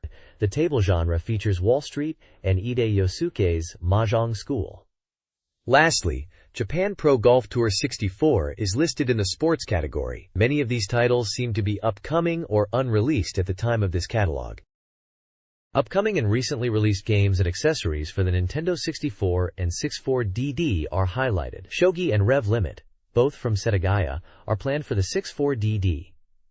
The F-Zero X expansion kit from Nintendo is coming in April 2000, focusing on course editing. Mario Artist Suite includes Paint Studio, released December 1999, Polygon Studio, April 2000, and Talent Studio, February 2000, all utilizing the 64DD and mouse. SoundMaker, a music creation tool, is also in development. Other titles include Doshin the Giant One, December 1999, and the card-based RPG DTDD version. N64 peripherals discussed are the Controller Pack, Rumble Pack, Expansion Pack, and Transfer Pack, 64GB Pack, enhancing gameplay and enabling data transfer with Game Boy games. This page is an advert for a special Nintendo Game Calendar 2000, which is exclusively available to readers as part of a 64Dream magazine service. The calendar is not sold in stores and features imagery from Nintendo 64 games. You can even use the calendar pictures as postcards. It comes in a clear case and is 12 pages long, featuring different game artwork from January to December. Donkey Kong 64 is pictured, and the games scheduled to be featured in the calendar include Donkey Kong 64, Kirby 64, The Crystal Shards, The Legend of Zelda, Ocarina of Time, Pokemon Stadium, Fire Emblem, Thracia 776, Japanly release, Star Fox 64, Yoshi's Story, Mario Golf 64, Mario Party, Banjo-Tooie, Kazooie no Daibuken, Japanly release of Banjo-Kazooie, and Mario Kart 64. To apply, you need to send in an application form from the magazine, with postage stamps worth 1,000 yen for each calendar you want, before the deadline of December 1st. This page is an advertisement for a Reader Prize giveaway in 64Dream magazine. There are various Nintendo 64 and Game Boy related prizes up for grabs to celebrate the Pokemon Center Osaka's first anniversary. Prizes include 1 standard Nintendo 64 console, 5 controller sets for multiplayer, 1 gold-colored Nintendo 64, and 1 orange-colored Nintendo 64 console. There is also 1 Game Boy Color and a special Pokemon 3rd Anniversary Edition Game Boy Color as prizes. Posters, specifically a 64Dream 3rd Anniversary poster and a Mario Kart 64 figure, are also offered. Game software prizes include 3 copies of Super Robot Tyson 64 for N64 and 3 copies of Super Robot Tyson Link Battler for Game Boy. Pokemon merchandise is also featured, with 3 sets of Osaka 1st Anniversary pins, 3 sets of Osaka 1st Anniversary stickers, and 3 sets of Osaka 1st Anniversary badges. Lastly, 25 people can win a HoriPad Mini 64 controller. To enter, readers are instructed to fill out the questionnaire postcard, indicating their desired prize, and sending it in. The deadline for entries is December 20th, 1999, and winners will be announced in the March issue of 64Dream magazine. A reader survey from 64Dream magazine asks readers to rate the current issue's cover and articles, and select their favorites. The survey also gauges interest in upcoming Nintendo 64 and 64DD software, listing 23 titles, including Castlevania, Legacy of Darkness, Zelda no Densetsu Gaiden, and Mario Party 2. The survey also lists some Japan-only titles. The page also announces the winners of the 64Dream November Presents Lottery for prizes like Gold N64 consoles and merchandise. Lastly, Enkito's Viewpoint celebrates the corner's 3rd anniversary, thanking readers for their feedback and announcing reader presents.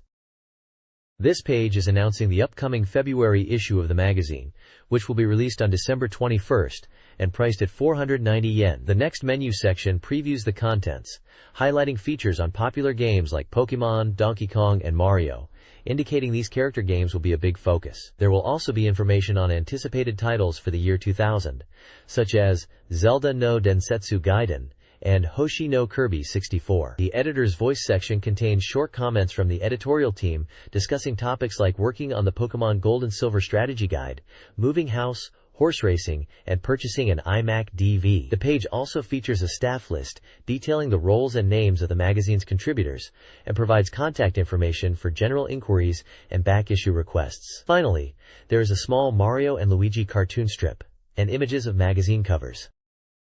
This page is an advertisement for the Nintendo 64 game Custom Robo. It highlights the robot customization and battle aspects of the game. The page features the game's logo in large letters, along with a group of robot characters and 2 screenshots showcasing gameplay. Text on the page includes the game's release date of December 3, 1999, the price of 6,800 yen, and it is classified as a robot action RPG. This page is an advertisement for the Nintendo 64 game Mario no Photopai. It highlights the game's feature of creating original cards, postcards, and name cards using photos and Mario characters. The advert mentions you can use it to make New Year's cards, birthday cards, and name cards. There's also a competition where you can win a Toshiba digital camera if you buy the game, and other prizes include character goods for 200 people. The game cartridge is priced at 9,800 yen and includes a smart media 2 MB kit. The advert emphasizes easy postcard creation and features screenshots of various card designs and in-game menus. It also promotes a support center for Mario no Photopai.